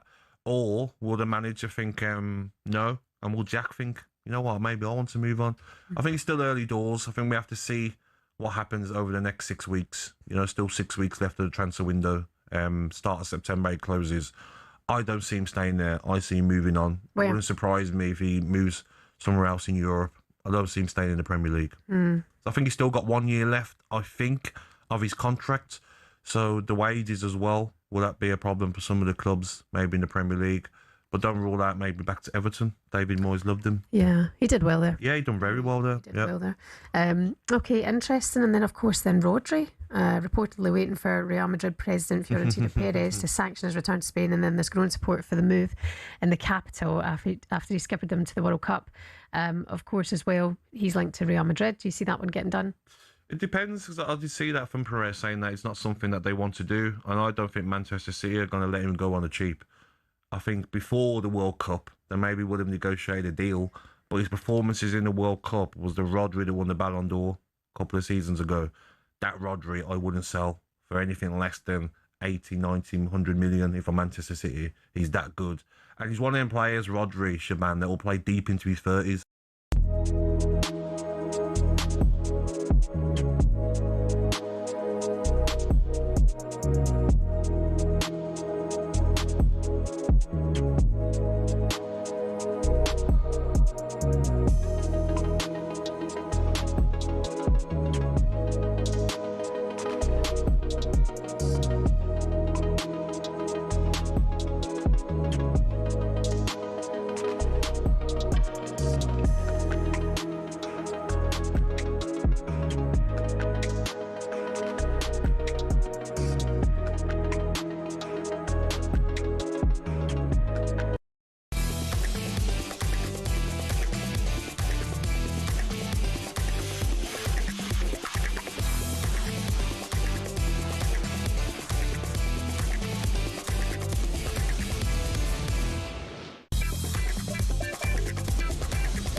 Nothing silly, first five. Come on, lads. Sing your hearts out. Lovely. Meditation Dan says, morning, lads. First time watching on YouTube for a while. Great to see Max has made some new additions to the shed. Did Mrs. Rushden paint them while Look at that, he yeah. was Show off us that swanning painting, about Max. for 6 weeks in the USA? Yeah, this is an original. She's brilliant. Mrs. Rushden. Yeah, She's brilliant. Up on the easel. Yeah, this looks like an original Ian and Willie Rushden's. Can't really see that. That's okay. You can just see the edge of that one. Oh, just on the edges. Oh, I see. Yeah, I didn't think about the framing. So yeah, she's doing commissions at J Bruce on Instagram. Wow. If you want a Okay, commission, we're advertising. be allowed to do that. I don't know. The rules I are. like that. Anyway, That's great. You've done it now. Maybe the Sam Lee, the Manchester City correspondent for the Athletic, wants an oil painting done. That'd be I don't know. nice. How are you, Sam? Hello, Sam. I could show you around my car. For Yeah, that'd be YouTube nice. Yes, I'd love that. If you want. Oh, what car is it? What car is it? What car is it, Sam? Are we doing this? Is it a Tesla? What are you in there? It's a Polestar 2. Here is Polestar 2, okay. a wooden spoon. A wooden spoon. Oh, that was good. Where was that This from? is good. I couldn't tell you, to be honest. A pair of child shin pads. Child shin pads. Okay. That's all they all wear these days, isn't it? Those little tiny shin pads. Well, They're he's just wearing had at his the lesson. Athletic. I'll leave them in the car. I'll leave them in the car, to be honest. The NBA. Basketball. Post-it notes with World Cup winners on. He was writing those on the way to football. Oh, that's good. Okay. Going from the start, and he got to 1974 before we got there. Wow, very good. Oh, and here we go. Right, the last one. Did he write A little Uruguay mini-sized twice? one. Did he write He Uruguay? did write Uruguay twice, yeah. That's good. Do you know this is a good feature? People, we get them on the Zoom and they just say, "What's in your car?" Yeah, I love that. Thank you, Sam. I mean, you can tell that it is post World Cup, pre Premier League starting, as we do. What's in your car? What do you make of Rodri's future? We've sort of mentioned it already that Man City were under Pep. They didn't really, if a player wanted to leave, Pep was like, "That's fine." Do you think that will be the same with Rodri? Yeah, I think so. I think also, like, City have been prepared for it. It's obviously the news is kind of coming out now and it's taken some people by surprise. But obviously the clubs, they always know more than what's out in the public domain anyway. But also I think the writing's been on the wall for a while. City had this contract ready 2 years ago. I'm not sure when they fully offered it to him, but I would say at least 18 months they've been trying to get him to sign this contract to avoid this kind of situation now where he's got 1 year left. And look, he hasn't signed it. So you can read between the lines if you want. And the only problem that kind of Rodri's had is that he wants to go to Real Madrid and they haven't really wanted to sign him. Like Perez, Mourinho, Sanchez, the sporting director, they've not been too keen on it. But since they've won the World Cup, there's been a bit of a push to be like, okay, maybe we should have the Spain captain in our squad. So if that changes, and if it has changed, then yeah, I think the writing's on the wall for it, and City will let him go if they get the good offer. And Anderson is it's not exactly the same footballer, but it is it's kind of ready made that he can slot in there.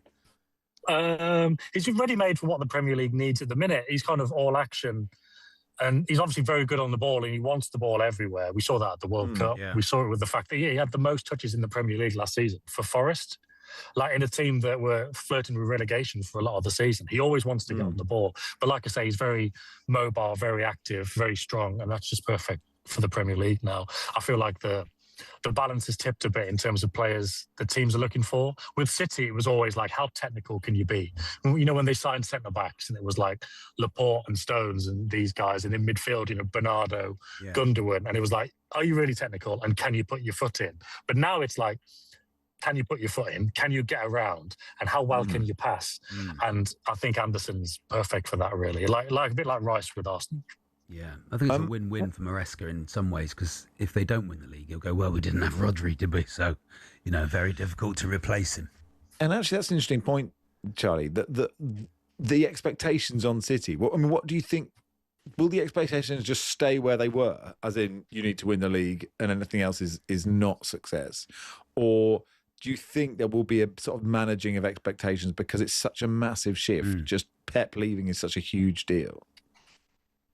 Yeah, I suppose they'll just be realistic, won't they? Like, there will be a standard, and it's to challenge for trophies. But at the end of the day, if they're close and they don't win it, I don't think they'll be having meltdowns about it. They'll realise, like you say, Pep's gone, and if Rodri's gone, then they'll realise that there's good circumstances there, good reasons why they haven't won anything if they don't. But if they're like miles off it, that's when it starts to be, okay, we did have standards. We know it's been difficult, but this isn't good enough. But even so, I think City, being what they are, would probably still be calm, even if it was a really bad first season. I think they'd probably go, look, we recognise the situation we're in. We do think Maresca's the right man. We're going to back him. But that said, that's just like worst case scenario, really. The best case scenario is the Premier League's quite well open. And I think City are going to, although they might lose Rodri, I think they're going to do a lot of business, and they should still be right up there. So basically, I think as long as we've got this feeling it's a good season, we'll know, won't we, if we get to the end of the season, if it's been good or bad, whether they finish first or second or third. We'll know if it's been good, or we'll know if they've been miles off it for ages. And I think City will more or less be working on those lines. And what you think they'll do? A lot more business. What do you think they'll do? Well, they've been looking for a right back and a winger. And they've known, like I said earlier, they've known that it's possible that Rodri leaves. So they've been looking for another midfielder. Obviously, they were after Tonali, weren't they? But that never really got off the ground, and he went to Spurs. Bouadi, of course, the rumours about the 18-year-old Moroccan who's at Lille, they do like him. But they've got a lot of players who might go. Like James Trafford's probably going to go. So then you just need to buy a goalkeeper, don't you? If Marmoush goes, then they might need another forward there in the mix, and maybe that's where the winger comes in and they use Semenyo through the middle. But yeah, it's one of those where, because they could be losing a few players, like Nico Gonzalez could go to, Reinders possibly, Kovacic. that's a lot in midfield, isn't it? Yeah. So yeah, you'd be thinking about midfield, but also right back and winger and a goalkeeper if and when Trafford goes. There's talk of there was talk of Omar Mamouche to Spurs. I like Omar Mamouche. I can see that. I'm not sure. I've never really been convinced. Even last season when he came in January, the season before last, he scored lots of goals. He scored some good goals. But I just had this feeling he was never quite fully locked in, never quite, wouldn't put his foot in. That's what you need in the Premier League now, isn't it? Like I mentioned it earlier with midfielders, but you really do need that for the duels and that kind of thing. If he goes through one-on-one, I've got no confidence whatsoever that he's going to score it. And that's the feeling I had even when he was doing quite well. Last season, he didn't really build on that. But I must say, it must be difficult not playing all the time and only coming in when Haaland's not available. Yeah. So that's mitigating circumstances. But I do think he needs to take another couple of steps. Yeah, he didn't have a great World Cup either, actually. And finally, in your car, are the results of the 115 charges in your car, Sam? Or they might be. Are you expecting? Are we expecting them this season or next season? Or are you just like, because we chat to you and we chat to Simon Bajkowski as well, and it's a bit like, well, obviously we want to know at some point, but that for you, that's going to be an annoying day, isn't it? So you could just leave it another year. Well, yeah, I mentioned this on a talkSPORT show the other night, the Transfer Insiders. Last summer, I had a 6-month paternity leave, and I was just trying to get through to that paternity leave starting at the end of the season, because I was like, well, it's going to come out in the summer. I'll be away and I can just watch it all unfold from afar. And then obviously it didn't happen, and it's another whole year down the line. So no, I mean, the last I heard, like reliably, 2 or 3 weeks ago, was that there was no news. Like City had no idea when it was coming. It's ridiculous. It is ridiculous, isn't it, really? Like, I appreciate there's 3 busy legal people. They all need to carry on and do other trials and other cases and get together when they can, and it's not easy. But in hindsight, they probably should have thought about how much time would be needed to get it all thrashed out. Because you need to have another baby, don't you? Get another baby. Yeah. Get another baby. For the 6 months paternity leave. Exactly, yeah, but also, because I genuinely have been thinking about it from the paternity leave point of view. But also at this rate, 6 months. 6 months is good. Yeah, That's good. at this rate though, like if I was to tell you, the charges are coming out in 9 months' time, you wouldn't be surprised. You wouldn't be surprised, would you? If I said it was going to be next spring, nobody would be surprised. So it's just going to come out. It's just going to come out of nowhere, and it's going to be crazy. It's going to be entertaining. It's going to be the most romantic way to suggest to your partner that you want another baby going in 9 months. The old-fashioned way. Listen, thanks, Sam. Appreciate your time, pal. Cheers, guys. See you later. Sam Lee there, Manchester City correspondent for The Athletic. Mark says, my input into what's in your car, lads. Oh, yeah. I'm hoovering mine out for the first time this year. So far, I've found a pair of kids' football boots, a McDonald's curry sauce, and half a crisp. Walker's Max Paprika, if you care. I'll keep you updated. I've only done the front so far. So, what's in your car? 8:89. It is Max and Charlie with you until 1. We'll do some Commonwealth Games with Michael Waydock in just a second.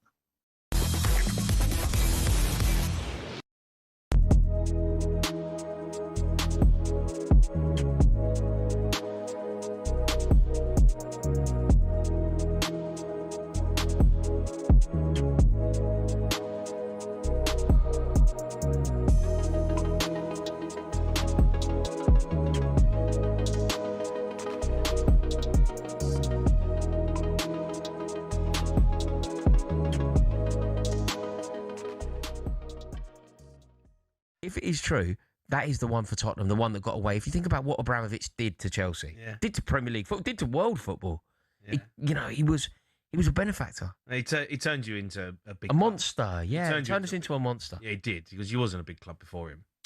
He was an average size club. I mean, we certainly, if you want to do this, which I don't suggest you should, but if you want to do this, in the 10 years prior to Abramovich, Chelsea won more than you've won in the Premier League era. Up the chels. In the 10 years. Honestly, you and Cundy. In the 10 years, because you can't let it go. You say one thing, and I just one thing. Like, I literally just said one thing, and that was it. Like, bang! I got the fishing rod out. Yeah. In the 10 years prior to you have in the 10 years prior to Abramovich taking over Chelsea. So just go the 10 years prior to that. Chelsea won more than Tottenham have in the entire Premier League era. So you want to, when. You know that run? Did you win the Cup Winners' Cup? We won. We did win the Cup Winners' Cup. Yeah. Yes, we did. Good trophy. We did win the Cup Winners' Cup. Yes, we did. We won the Audi Cup. We won the FA Cup. We won the League Cup. We won the Super Cup, beating Real Madrid in Monaco. Gus Poyet scoring the winner. We didn't lose to Tottenham at home for 27 years. A lot of that record obviously stretched into that pre-Abramovich period. Yeah. We didn't. I mean, we were calling it 3-point lane. Been 3-point lane for a while. We were calling it 3-point lane way before Roman Abramovich came along.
Morning all, Max and Charlie with you on the warm-up. Abby says the bloke who's got a parcel for Next must be driving a Renault Espace with all the gear in it. Oh, hey, Luke's been back in touch. Parcel from Next is a bikini from my other half. We're on holiday in 2 weeks. She needs to swap it. All right. Charlie, it's a standard camping chair, which I use when I watch my son playing football. Okay. Nice. Was the Good to have a- like a bikini sit too down. small or too big? That's a very personal question, Charlie. I'm just saying, It is why a is it personal being question. changed? Did she not like the fit? Maybe she just didn't like the bikini. Did she not like that? Is there a pattern on it? I'm just interested in why it's being How changed. do I know? People are allowed Okay. to wear bikinis, Max, and you're allowed to ask questions. You're not actually. Hang on a second. You're I allowed wasn't to ask saying- questions about bikinis. At what point do you think I was saying women aren't allowed to wear bikinis? What's That's that? what it sounded like. That's not even down the That corridor sounded like- to show, is it? Yeah. Anyway, Should bikinis be banned? 1089. let's talk about the Commonwealth Games up in Glasgow with Michael Wade. Okay, Michael, you okay? Yeah, good morning. It's interesting you mentioned camping chairs because camping chairs are quite the currency here at the Commonwealth Games. Because you know those little zones where we have to go and stand and wait for interviews. You can be stood in those. Yeah, the mix zones. You can be stood in them for hours. Yeah. And so the people that have been on this rodeo before, they have their little pull-up camping chair. And I've done 4 of these, and I've never seen that before. So Have you got one, Michael? Did you bring your own one, or it's coming in a Renault Espace later. So good. See, the thing is, as well, I think if you've won a medal and you see all those journos all bunched together, it's a bit like after the World Cup games. It's all quite unedifying. If you saw one journo just sitting on a camping chair, just looking like, I'm not that fussed, you'd talk to them. I think you're right. I think it's win-win. Anyway, look, you were at the I like that you said they're like powerlifting currency, yesterday. like you're in jail and you've got They are. It's hard to smuggle one of those in, Charlie. I mean, I don't know how you do it. Depends on what sort of cake. How was the powerlifting? Powerlifting at the Commonwealth Games. Yeah, fantastic history making because first time ever that a para event was the first medal event at the Commonwealth Games. So I was there. So it's in the Armadillo, which is just by the River Clyde, part of the Scottish event campus. So there's 8 sports all on that campus and a brilliant fan park outside as well. So brilliant experience for people coming down and a great first medal for Team England as well. Mark Swan in the men's lightweight category. He won a silver medal in Birmingham 4 years ago and he picked up the gold. So powerlifting, para-powerlifting is basically a test of upper body strength. So it's basically bench pressing, if you know that. So the athletes must lower the bar to the chest and then they have to hold it motionless. There's 3 judges. You need 2 white lights. If you don't get the 2 white lights, it's called a bad lift and you get 3 lifts. And Mark Swan didn't know he'd won it because there's also some mathematics to do in powerlifting because there is a coefficient that comes in. So there's some mathematics that's involved because it's not necessarily the highest weight that you lift that wins because it's obviously a mixed classification para event. So there are different disabilities in the event and also different body weights as well. So they take all this into account. Mark thought he'd finished in the bronze medal position, but actually once we did the maths and we had to go to 3 decimal points, as I understand it, and the board only showed 1, Mark found out he'd won the gold medal. And then shortly after, for Team England, Olivia Broom, who was also a Commonwealth Games medalist 4 years ago, she won the bronze for Team England. So Team England were off and running in the para-powerlifting. Very good. Oh, great. The swimming last night, what happened there? Yeah, so very much Australia's night. Australia already top of the medal table. The well-informed here in Glasgow are saying that Australia will top the medal table. In fact, some people are saying they could have more than double the number of medals from any other country. So, yeah, they really got the meet off to a real bang last night with Lani Pallister in the women's 400-meter freestyle final. And then they finished the night as well with the 2 freestyle relay final gold medals as well. Although I should mention South Africa got a medal. And I mention that because Chad Leclos was part of the men's 4x100 meters freestyle. And that was his 19th Commonwealth Games medal. Now, you might remember Chad from London 2012. His dad became quite famous because he popped up on the telly and on the radio talking about his boy. Crying quite a lot. Yeah, and Chad's still going. Oh, and 19 medals means he's now the most successful male in Commonwealth Games history. He's got another chance later on today. In fact, he's got a couple more chances in these games. Emma McEwen, an Australian, has 20 Commonwealth Games medals. So Chad's at 19 with a couple more medal chances to go. So he could become the most decorated Commonwealth Games athlete in history. But also in the swimming last night, talking of most decorated Commonwealth Games athletes in history, for Scotland, Duncan Scott has more of these Commonwealth Games medals than you and I would know what to do. He won a gold in the men's 200 metres individual medley final last night. That was one of 2 golds for Scotland in the pool, one of 3 medals in 45 minutes for the host nation, and meant that we got to hear Flower of Scotland twice last night. So we talk about momentum. Nice. Momentum in sport, so the Scots, Team Scotland, off and running. Brilliant. In the gymnastics, there was a nasty fall, I saw, wasn't there? I saw that was awful. Yeah, there was. That was for Team England. So, yeah, a real nasty moment at the gymnastics last night. So it was the men's team final that was taking place. And so it was Gabriel Langton, who was actually on the high bars. He's 19 years of age. He actually came into these games sort of quite late on. We had a Max Whitlock pull out, of course. So it's quite a young, untested Team England, if you like. And he needed lengthy treatment on the mat in the final rotation after that fall, which takes place at the Hydro and at the Emirates Arena. And yeah, we had to pause the competition for about 30 minutes or so. We understand, I've spoken to Team England this morning. We understand he was taken to hospital. He is stable, so that is good news. It was a very worrying moment. Once the competition did resume, I know that a lot of the gymnasts did find it quite difficult, but they did resume it. They did finish it, and Team England won the silver medal. Lovely. When does the track start? When does the track start, Michael? I'm assuming Jamaica are favourites on most of the track events. Yeah, they've not got the strongest of team, and I think the track actually does start on Monday. So Scotstoun Stadium, Monday morning, you'll start seeing the heats and the semi-finals and hearing those on talkSPORT, and then the finals begin, and it's going to be a really intense, packed program. So finals every evening from Monday right through until Saturday night, and we'll have them all live from 7 o'clock every evening here on talkSPORT. So yeah, a few people haven't made it from the Jamaican team. So you think about names you might remember from our Olympics coverage, people like Oblique Seville and Keishan Thompson, they're not here. Sharika Jackson is here. Team England had a few pullouts last week with the likes of Dina Asher-Smith, Katarina Johnson-Thompson, but people like Georgia Hunter-Bell are here. Also here is Amy Hunt, who won a silver medal at the World Championships for GB, now representing England, of course. And everyone's talking about Josh Kerr, having broken that world record.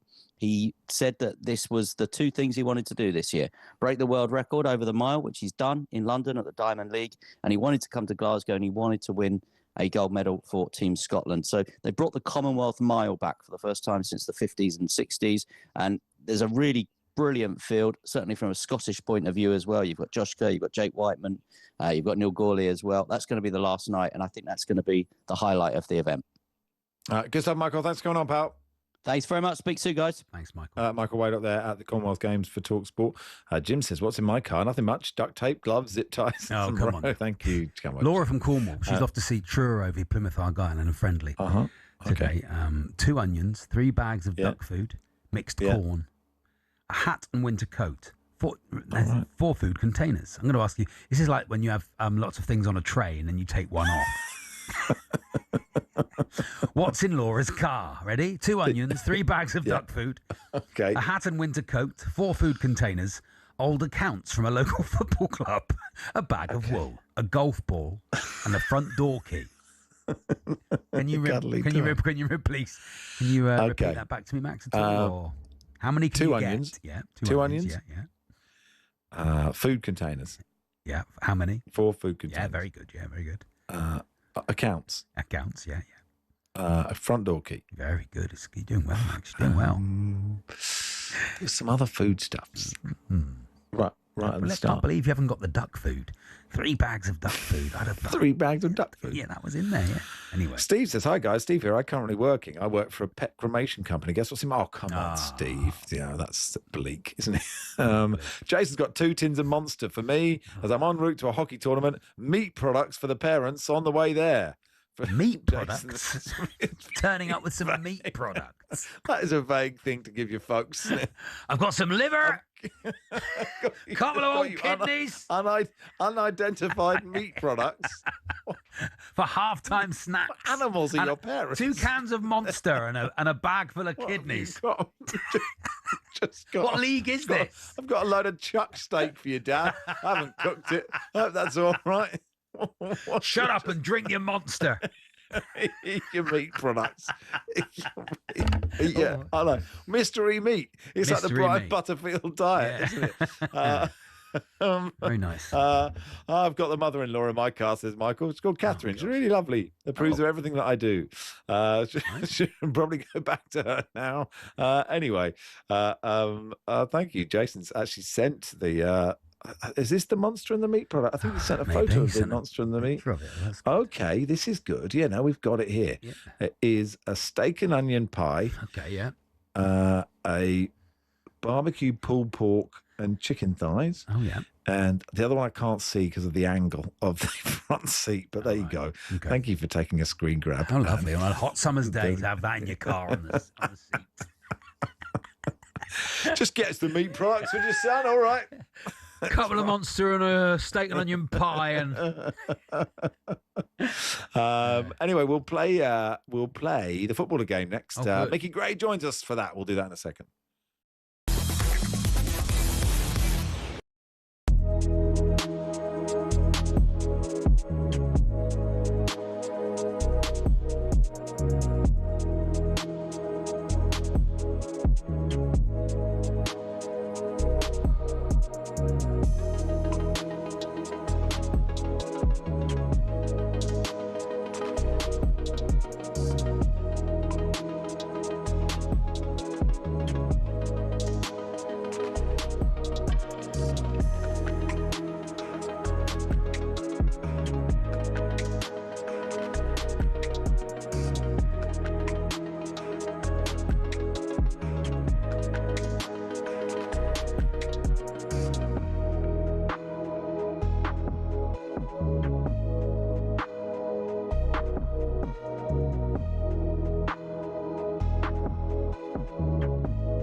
Dan writes, for the love of God, don't send us a picture of your meat products topic. Thank you, Dan. Thank you, Dan. Good advice. I appreciate that. Phil in Worley, please don't mention the Brian Butterfield diet. I have to go and watch that clip 10 times. It makes me laugh so much. Good clip. Especially when he says, bon, bon, bon, bon, bon, bon, bon, bon. Yes. Like hoisin and crispy owl is the absolute peak for me. Mickey Gray joins us for the football game. Hey, Mickey. He's here. How are we, gentlemen? Really good. Max, that's the first time I've seen you live for a long, long time. Wow. What's the beard all about, mate? Yeah, he looks good. What do you mean, what's the beard all about? It always looks good. I haven't shaved for about 20 years, Mickey. I always said you were very tired because I've listened to you on my way down today. Oh, looking good, the mate. jet lag is real. The jet lag is real, Mickey. Because I was in New York City 4 days ago, and Mickey. then I landed home, was handed 2 children who are mine. Oh, so that it's my responsibility. That's always fun. Why didn't he bring on Saka and Kobe Mainoo, Mickey? I don't need this. I thought this show wasn't about football. It's just like to bring it up now and again. What do you mean it's not about football? How dare you? Just remind people now and again. I've What's just happening, been Mickey? What so shows? wound up. Well, were you? Don't worry. There's all be another one. We can lose. It's fine. World keeps spinning. We will again. Yeah, we will again, and it'll all be okay. What are you doing? How long's your program this afternoon? Well, I did the World Cup. Yeah, we're on from 1 till 4 this afternoon. So okay, that's all right. Today and tomorrow. So I'm staying out in London. Sometimes the show after us is like 17 hours long. Perry Groves is like, honestly, you switch off. I sleep for 8 hours. Then he's I do still the on. Kinder run, and I switch it on, and he's still there. Yeah, he banging on likes about talking, something. doesn't he? Yeah, It's he not does, bad yeah. for radio, though, is it? All right. What are you doing on your show? I think we're talking a little bit about Man United and the lack of transfer business there, because I think City, there's a lot of talk there as well with Rodri. I think we're going to touch on that as well. And Tielemans, how about you having that as a good? I think signing of the summer so far. Oh, really? Yeah, Okay. for value for money. Yeah. I think he's a Out the box, ready to go, isn't he? Yeah, absolutely. Yeah. When you think about Rodgers and Anderson going for 116 and 117, and you get Tielemans for what, 36, 37 million quid. Great signing.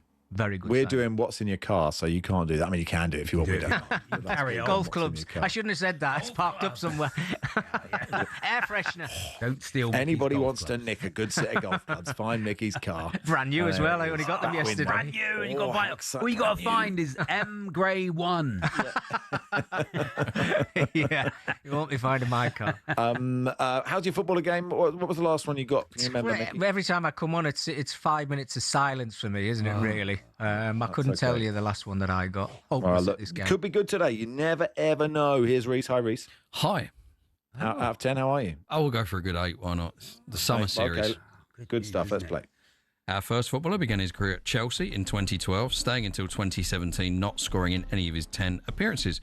He was loaned out quite a few times by Chelsea. The first one was to Watford in the 2012-13 season, scoring 5 in 38. He was then loaned to Nottingham Forest in the 13-14 season, scoring twice in 12.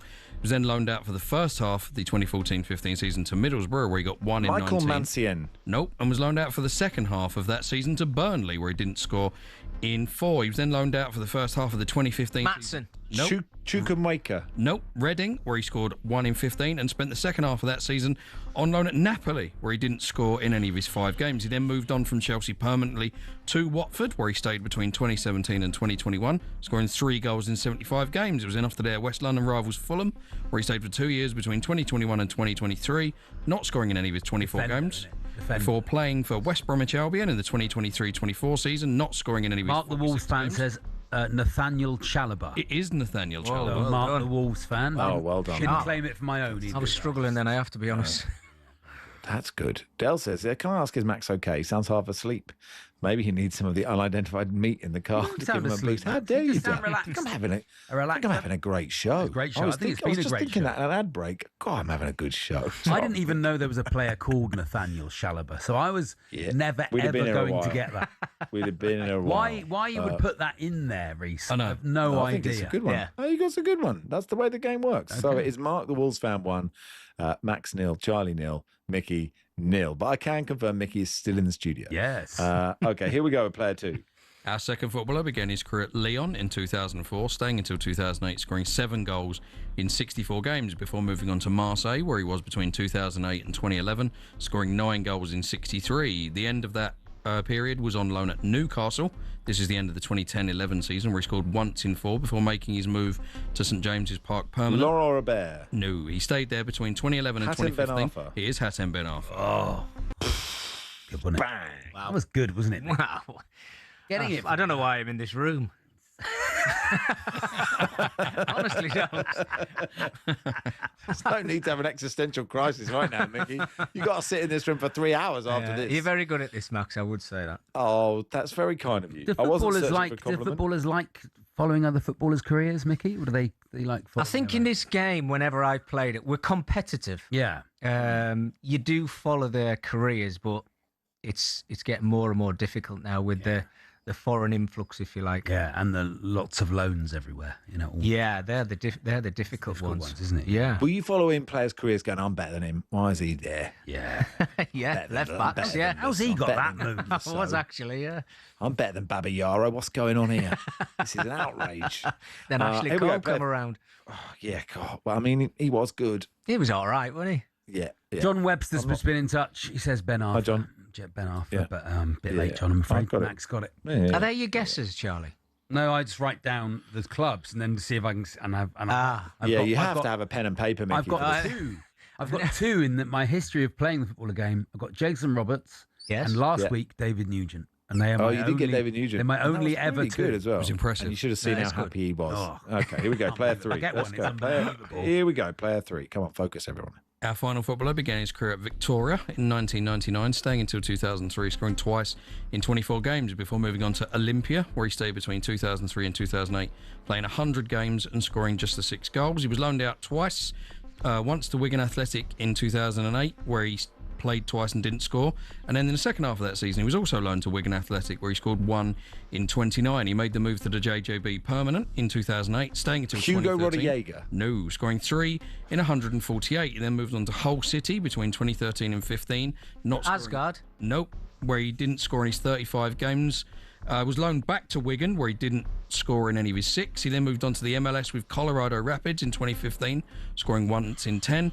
He then moved on to FC Dallas. Figueroa. It is Maynor Figueroa, yes. Oh, my goodness me. How would you even get that? Yeah, I was thinking of Figueroa when I said Rodallega, but I had one of them for my breakfast What a this waste morning. of brain. What a waste I know, of think brain. of the things you could be doing with that. Yeah, because I spend most of the time looking at houses I can't afford to buy.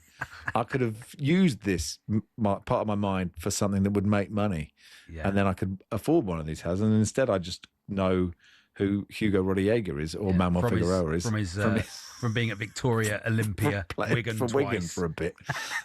Anyway, listen, filled up a few minutes. That's the whole idea of We this enjoyed stuff, isn't it. it? We all had Thank fun, you, and Mickey. we got to speak to Mickey Gray, Sunderland legend. Mickey Gray, good stuff. Thanks, Mickey. Have a good show. Thanks, and you lads. Who you on with, Mickey? I'm with Sam Ellard. Yeah, it's like you remembered. Yeah, I was walking up as he said that. One of them. Been together for years. There they are. Sam Allard and Mickey Gray on After Us in an hour's time. Before that, Lars Sivertson will join us for a bit. We'll do a bit of boxing in just a second. Anthony Joshua taking on Christian Prenga tonight. So we'll learn about him. And then always time for time difference. We'll do that in the next hour.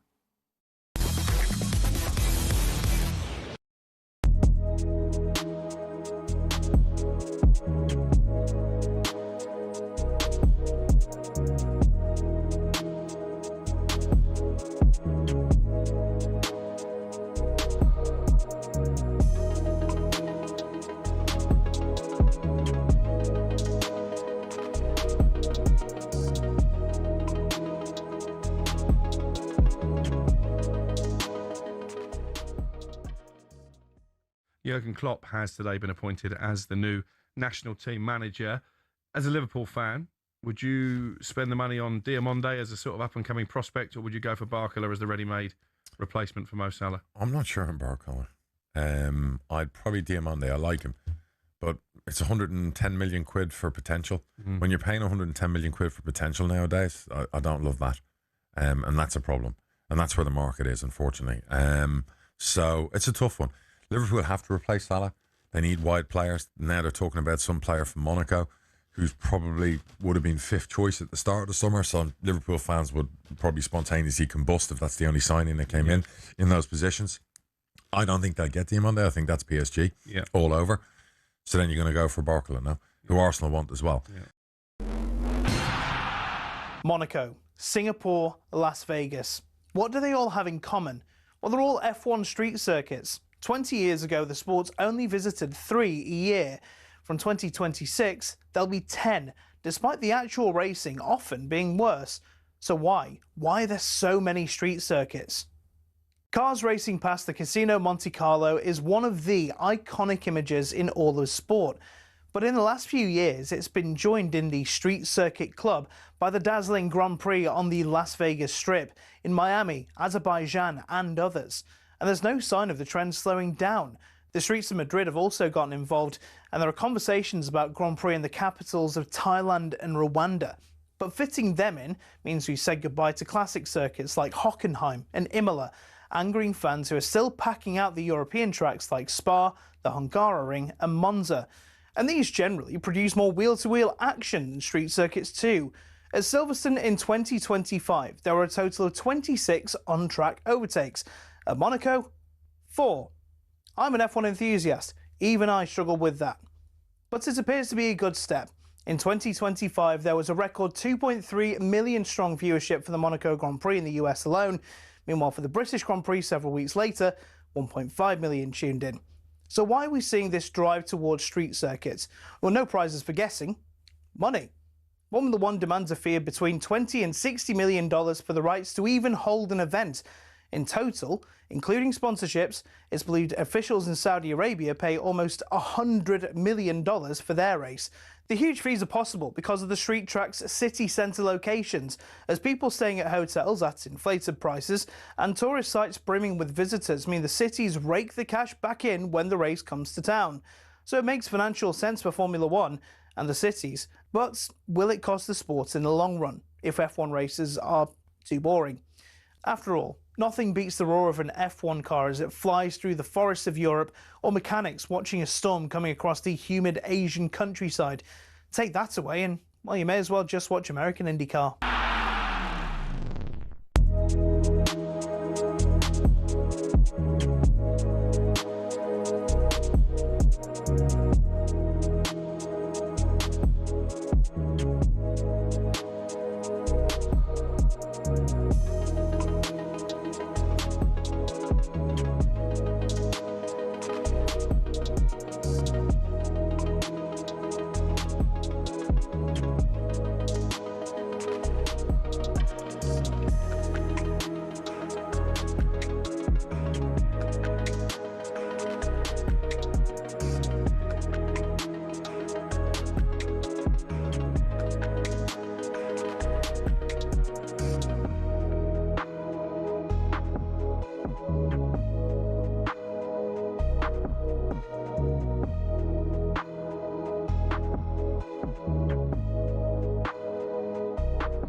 British heavyweight boxer Anthony Joshua was involved in a car accident. I was walking with giants, man, that kept me protected, kept me shielded, and I know what I'm going to do what's right for them. Serious. It is lights out! Wow!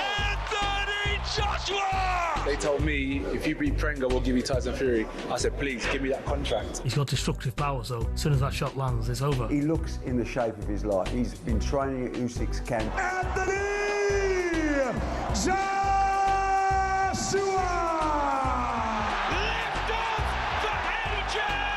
It's seen as the final hurdle before that potential showdown with Tyson Fury. Fury is what he says he is. Maybe he should step forward and Frank should put his fighter forward instead of worrying about what I'm up to.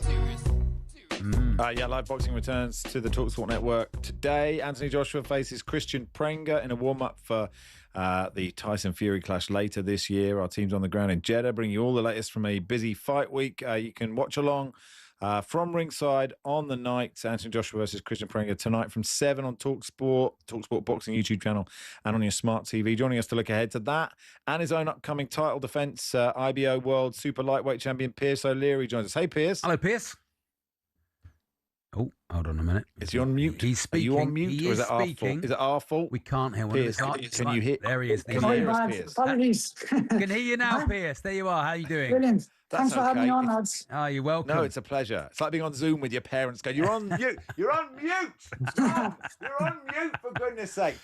So, Pierce, I mean, I don't know if are you going to watch this one tonight? Are you fully focused on your own fight, or you have a passing interest on Joshua versus Prenga?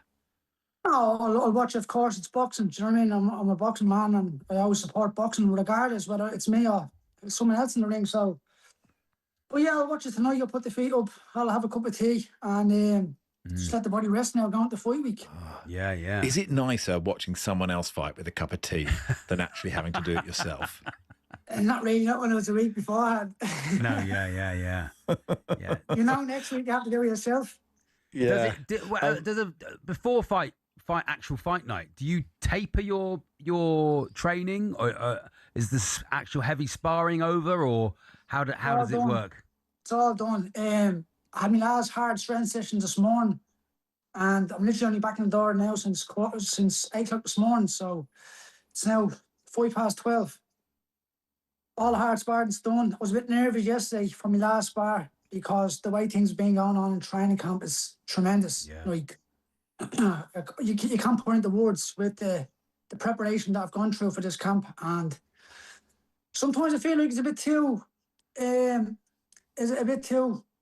good for its own. Do you know what I mean? Like is it too true? Is this all too true? What's happening at the moment? But look, it is. I feel great. I feel amazing, and we're there now. Do you know? I'm itching. We're there now. Yeah. You're unbeaten. Is that? Would it good to get a defeat out the way, and then you wouldn't have the pressure of being? I'd find it so much stressful. No one's ever beaten me up. I mean, that is not true for me. I've lost my fighting record. Pierce is played nor I'll be lost honest one. with you. I don't think about my record. If someone asks me, like, I've only now know what I am, what my record is, but if I knew beforehand, I wouldn't have known. Do you know what I mean? I don't think notice of it. I just want to be the best version of myself every time I show up to that ring and give the fans what they want to pay for. Mark Chamberlain, tell us about Mark Chamberlain. How are you going to beat him? I can't let you know how I'm going to beat him, but I'll tell you about him. He's a good lad. He's no mug. He's been around the big shows. He has the experience. They all call him a puncher, but listen. And then all of a sudden, then he's calling me a weight bully. He had 4 fights already, 4 or 5 fights already at 140. So he's a 140 fighter. Yeah. So I'm expecting good fireworks against him, and I'll show me class. He thinks I'm going to be a donkey to be there, be here. But look, you'll see a classic Pierce O'Leary. Good stuff. Right.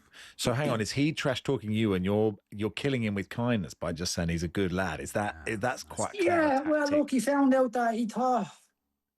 In my opinion, he shouldn't have deserved the shot. Do you know what I mean? He pulled out a fight, left the whole show in jeopardy.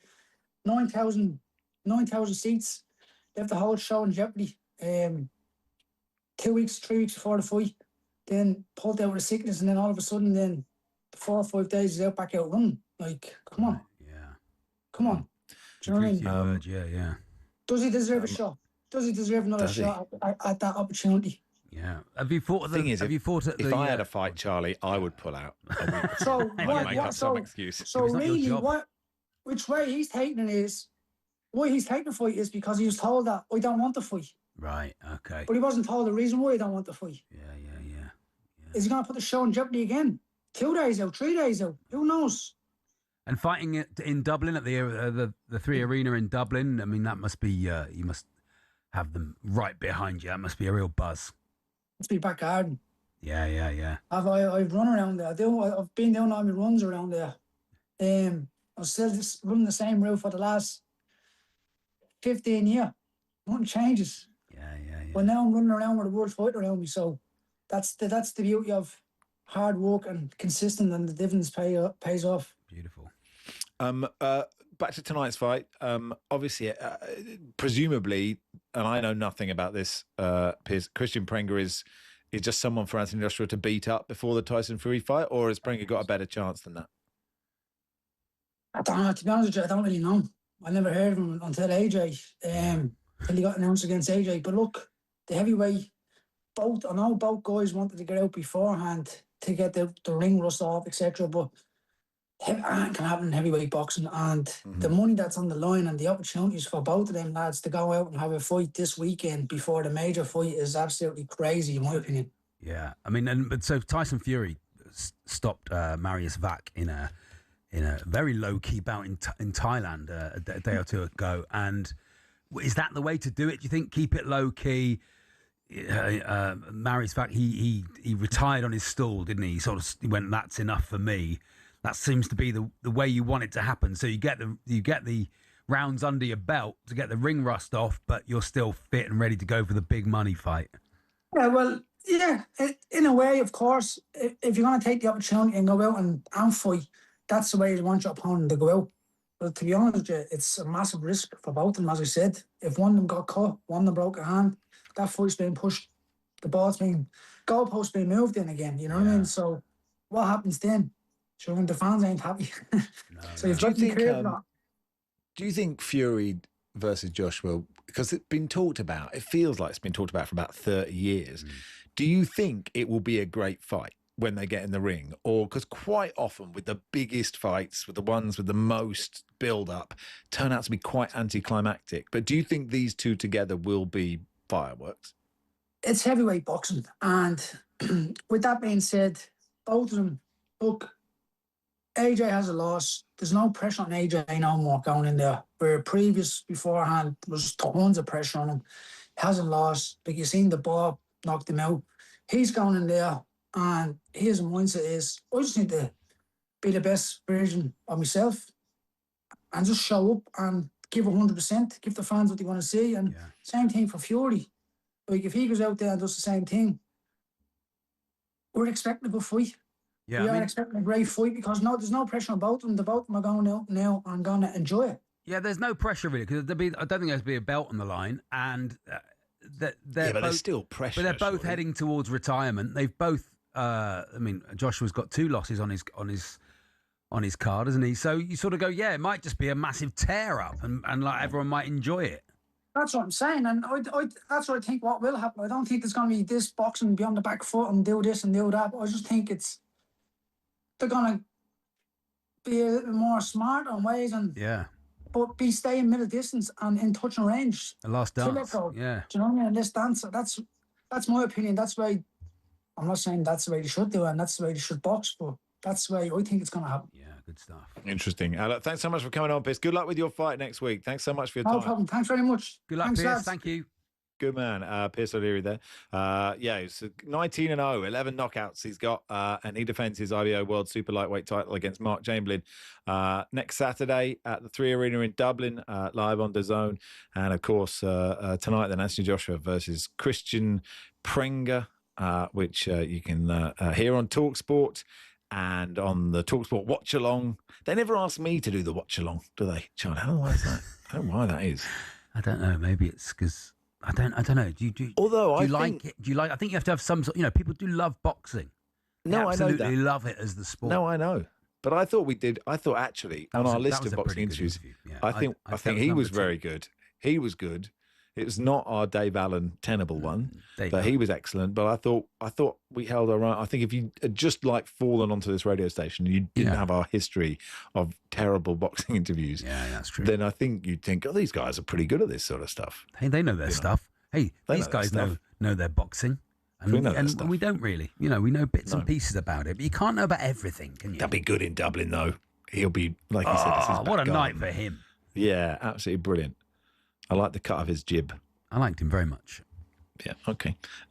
Max and Charlie with you until 1. Lars Sivertson joins us for a couple of bits. Ask us if we like. Ask me. 81089. Do we like that person? Ask us. We won't. We might not read the name out, but we'll tell you if we like them or not. Oh, what?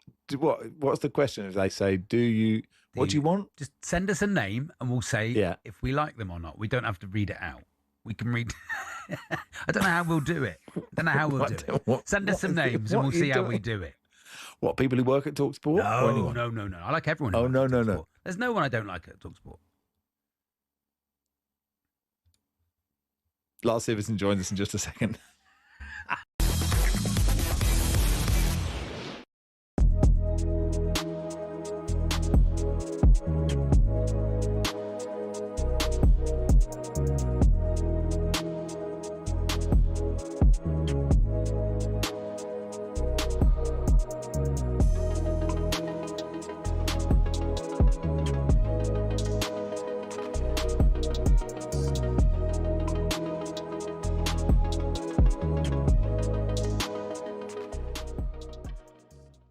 Obviously, you've got Kai Havertz, who was missing for most of last season.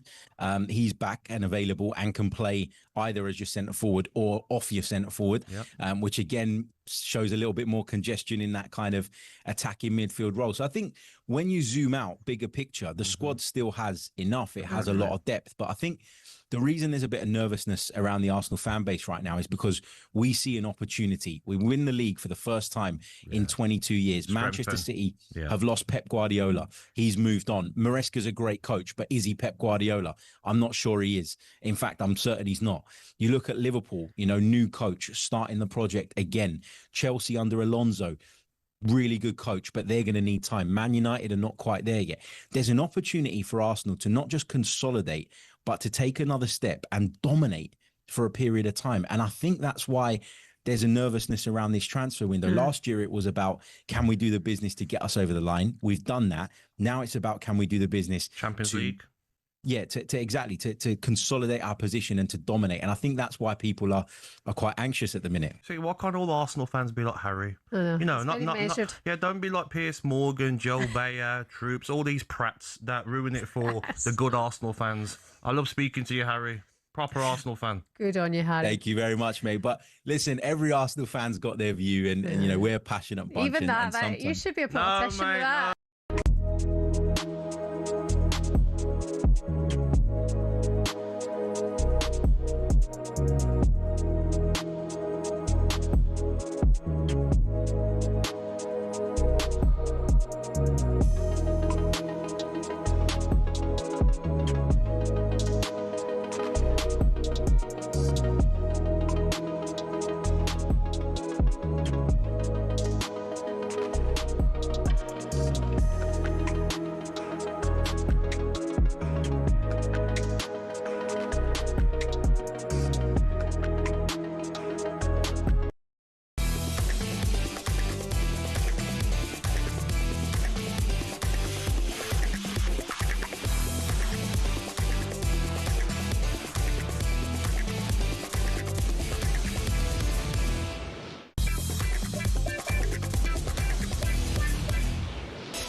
Sandeep says, Charlie, do you think styles make fights? I do. Hey, I was thinking about that. If I was Harry Styles, you never really have to retire from the pop star game, do you? Especially if you're Harry Styles. He's going to look great his whole life. Great looking man. I like some of his music. Not all of it, but I like some of his music.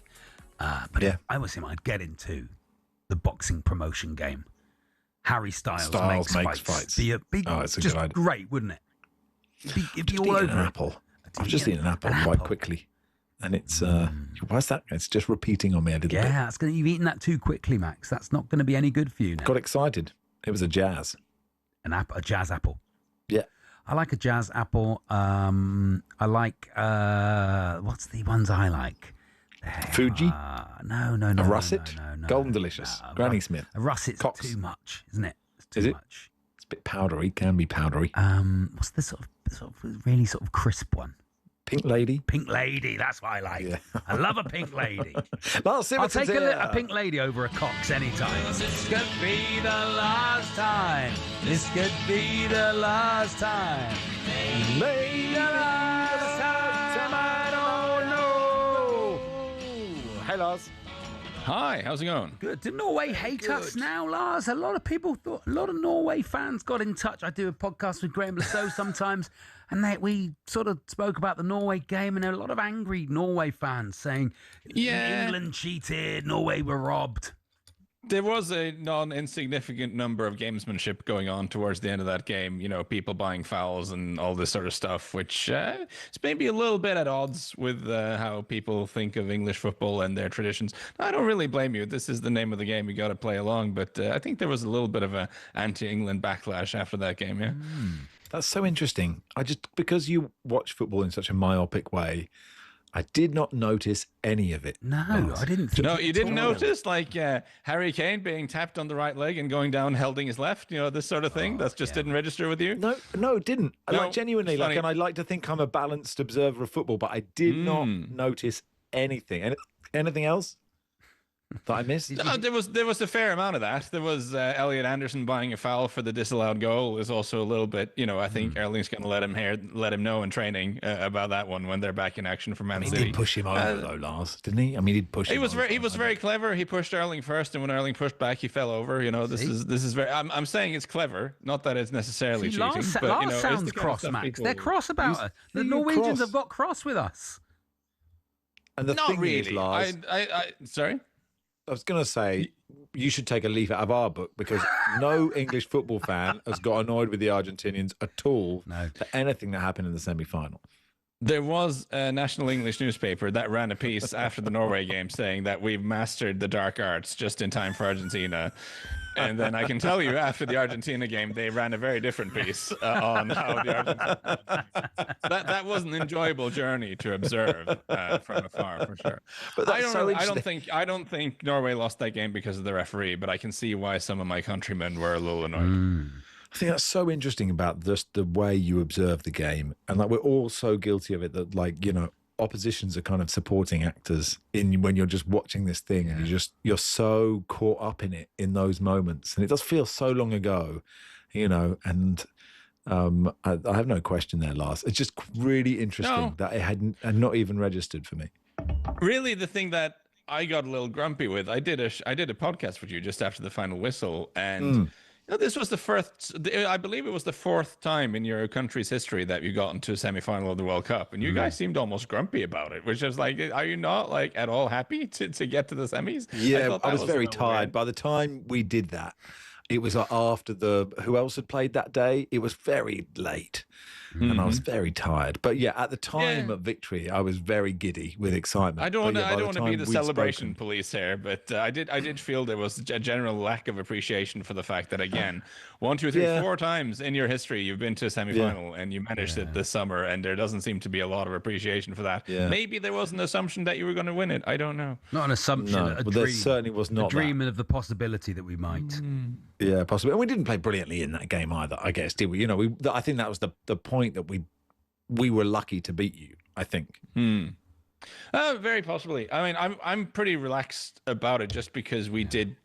I mean, we'd never won a knockout game in an international tournament before, so beating the Ivory Coast was kind of our cup final, really, and then we beat Brazil after that. So at that point, you're kind of playing with house money a little bit. And I do think, with some time going by, I think most Norwegians would acknowledge that we were.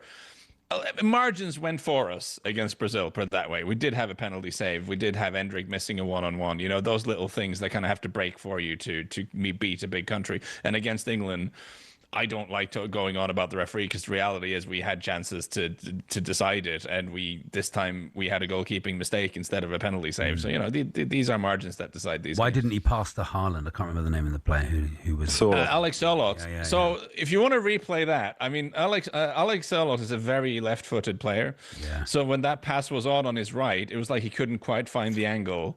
And Stones, to be fair to him, I thought positioned himself very well when he was tracking back.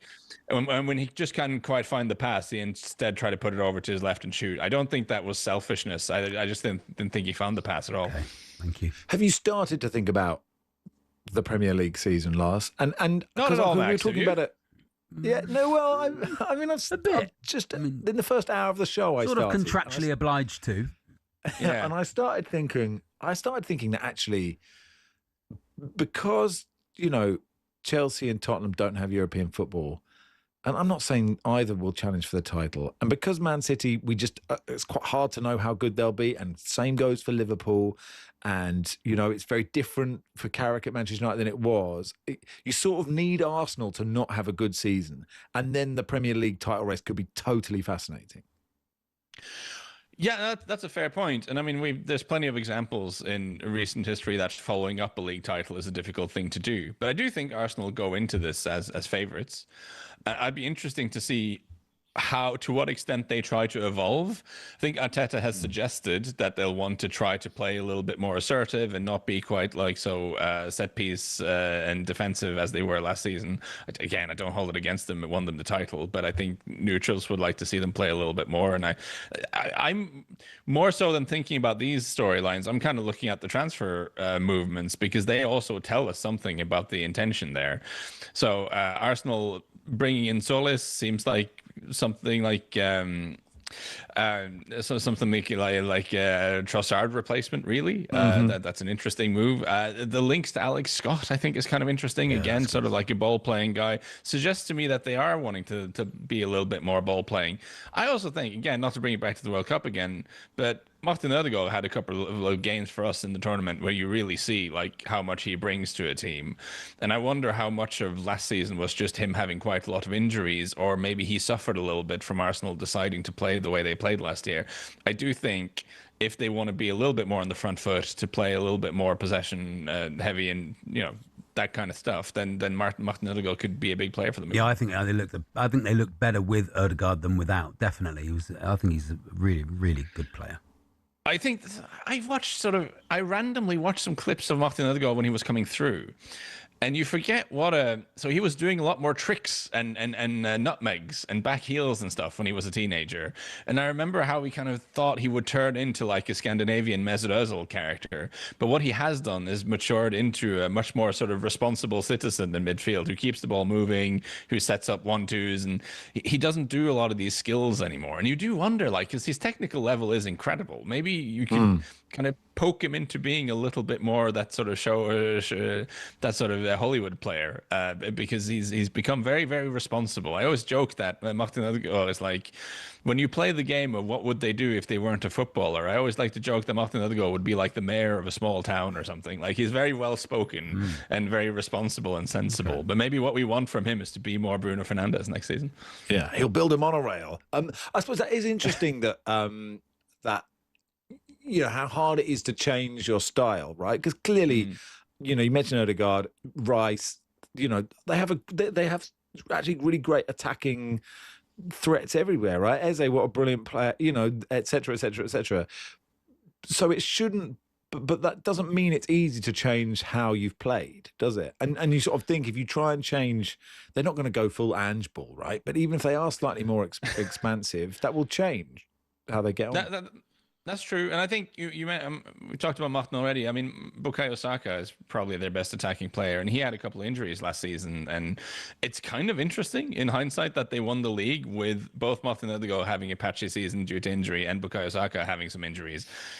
2-3 years ago, we wouldn't have thought that was possible. So this really was a bit of a win for the squad. And maybe that also kind of conditioned how they decided to play. They lent into, okay, we have the best defense in the league.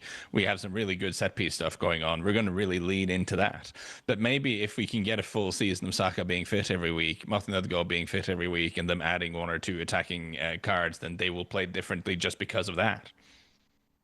Let's carry on vaguely predicting how the big six in inverted commas and other stuff we'll do in the Premier League with Lars Sivertsen. If you're happy to just hang around for another bit, it's Max and Charlie here until 1. Lars Sivertsen with us. Always time for time difference too. You're listening to talkSPORT.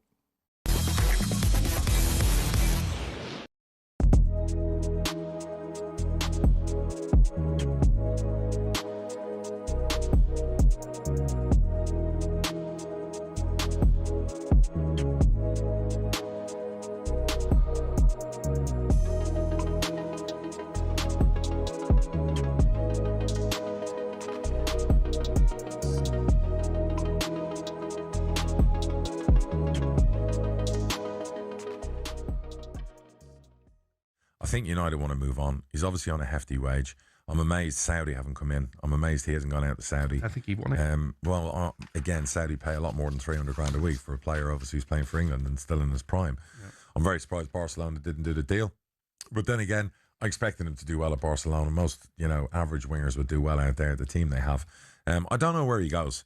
If you were a Spurs, would you go for him? That's the one that keeps nagging away in the back of my mind. We'll take him for a loan. Yeah. And if he plays 23 games, you know what I mean, we'll obviously pay this and fee and that fee. What United are going to have to probably end up doing is recuperating as much of that fee back and all the loan fees they've had the last 2 seasons and the next 2 seasons. So I'm thinking Spurs.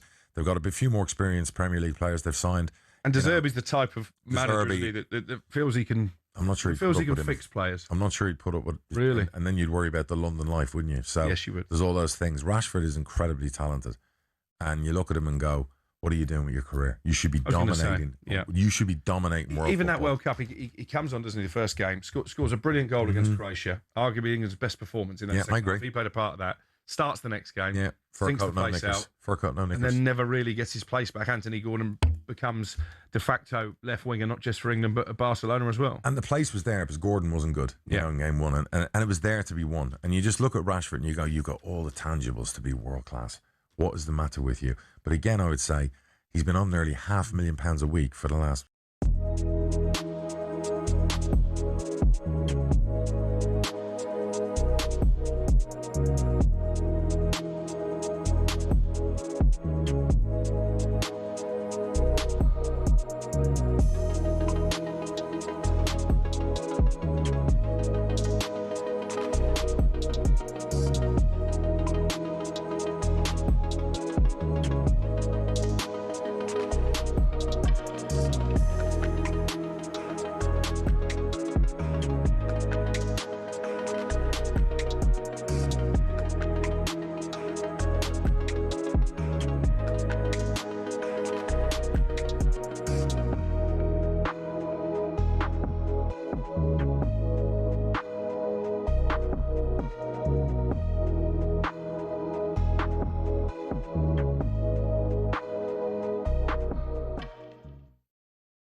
Good afternoon, Max Rush and Charlie Baker here on the warm-up on talkSPORT. Lars Stevenson with us. Just on Yan Demande going to Real Madrid, Lars, is that a good? How good is this player? We saw a bit of him, didn't we, last year in the Champions League? If I remember correctly, or something. I've seen him. I saw him doing some bits at the World Cup as well. But how big a signing for Real Madrid is that? Yeah, he scared the absolute life out of me as a Norwegian in the Ivory Coast game because he kept running at our right back, our stand-in right back, and it was a bad time for us. He's a very, very, very talented and exciting player. Obviously, being a winger in the Bundesliga it's not always the hardest gig in showbiz. There are a lot of attacking fullbacks who end up in bizarre positions and leave you with a lot of space to run at whatever's left. But if you watch him play for Leipzig, he's extremely technical. I kind of thought Liverpool were going to throw the kitchen sink at this, but maybe they're not. I haven't. Is the Real Madrid thing confirmed while I was waiting today? I don't think. Well, I just heard that in the sports. I just heard that. Yeah, I just heard that in the sports news. Yeah. See, that wasn't piped into my line. Listen, I think he's a super exciting player, and whoever gets him are going to be very lucky. I do think he maybe will suffer from the thing that because everyone's realized that like sell-on value is a thing, and long-term the amortization and all this stuff matters. It's like all the clubs want to buy the youngest big player out there now, not just the best player, and that leads to some of these very young players still being signed for a price tag that kind of suggests that they should already be the finished article, whereas some of them kind of aren't. I would classify Diamanda as an incredibly promising, but still, a guy who's still developing. And I worry sometimes about, when clubs of that bracket, whether it's Real Madrid or, it was linked with PSG, maybe Liverpool could have paid a big fee for him. You're kind of expecting them to go in and be the guy straight from the off. And sometimes they're young and need a little bit of time. And I wonder about how that affects things sometimes. Yeah. I mean, it's interesting with Real Madrid, because they had a terrible year last year, really. And Diamande, Rodri could be turning up there, because they've never really, the problem, it's interesting about Diamande, because the problem has not really been right at the top of the pitch. It's been trying to replace Cruz and Modric and Casemiro, right? Yeah, so the big investments they made, they brought Cucurella in, they're trying to get Rodri in, and Denzel Dumfries has gone there as well. So you can see that's Mourinho really getting in there and saying he wants some tough guys. I mean, Cucurella and Rodri coming in has got this is going full Mourinho, I think, and it makes sense if you're going to bring in Mourinho, which I think is a slightly odd move anyway. Then you've got to give him the type of squad that he's going to want to work with. I don't wonder the thinking behind that. Do you think, because last season, you did get the sense that the player power at that club has gotten out of control a little bit. Xabi Alonso came in and tried to impose a system on them, and they just weren't having it, and the players essentially forced him out. And I do wonder if Florentino Perez has gone, all right, you guys think you want to run the place? Here's Mourinho. Good luck with that, guys. But I do think Mourinho, in the latter stages of his career, there have been periods where he seemed to not connect as much with this generation of players as he did with the previous one. And I think throwing Mourinho into a dressing room that's used to kind of calling the shot is such an interesting experiment.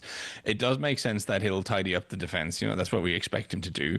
But again, throwing an extremely promising teenage winger at him, that's an interesting move. It's not immediately obvious that that's going to work out. Well, so you think he's saying here's a team of tough guys to lock it up at the back, and then we'll let Mbappe just sort of do what he wants up front? I kind of think that's it, yeah. Though I would expect them to do something about the midfield as well, because again, I completely agree with you, Max. It's Kroos retiring, it's Modric, leaving. That sort of leadership, the ability to put their foot on the ball and control the tempo and control the passing game is kind of what they lack. I mean, they have so many good players, but there's the lack of structure in their game, I think, at times. I also still wonder. The question we had when Mbappe signed is, will him and Vinicius Jr. function well together? I think we still have that question. I don't think we have a categorical answer. I think we've had a couple of managers try and not really succeed in making it work. And I think that's still a knot they have to try to untangle somehow. Was Diamande play off the right, off the left? They can't have another one playing off the right primarily. Okay. Yeah. Okay, fine. Okay, that's good. I also I wonder if even though they're paying a big fee for him, maybe they are bearing in mind the fact that he's young, and maybe they are trying to sign. Maybe they think this guy could be one of the top 5 wingers in the world in a couple of years, and we want to get him now. And that wouldn't necessarily be the worst way of going about it. Sure. So if Rodri goes to Real Madrid, and the idea is that City don't really stand in the way of players who want to leave, how do you think, if it's a bigger question on Man City, they will do in the Premier League this season? Quite hard question. I think it's so interesting because City are brought in. I mean, they're bringing in Elliot Anderson, right? Who's a brilliant footballer, but he's more like an all-action box-to-box guy, I think, than a sort of deep line controller. I'm really interested to see how Maresca shapes this up, because what we saw from Maresca at City is that at Chelsea, is that he really does like to have the ball a lot. You remember that time with Cole Palmer, who said something they'd been behind in a game and Maresca had just told him at halftime to just pass the ball more and it'll work out? I think Palmer said something like that. I am paraphrasing here, not quoting directly, but certainly Maresca is someone who likes to have a lot of possession, and he fits into the City mold in that way. But the last year, what we saw from City is actually they became a little bit more direct. I mean, they've added players who are not maybe the best defenders in the world, but are a lot of fun to watch going forward. I, for one, would like to see the City of Erling Haaland in front of Cherki and Doku will be tremendous fun to watch. But I'm not sure that's a team that's going to keep the ball 75% of games.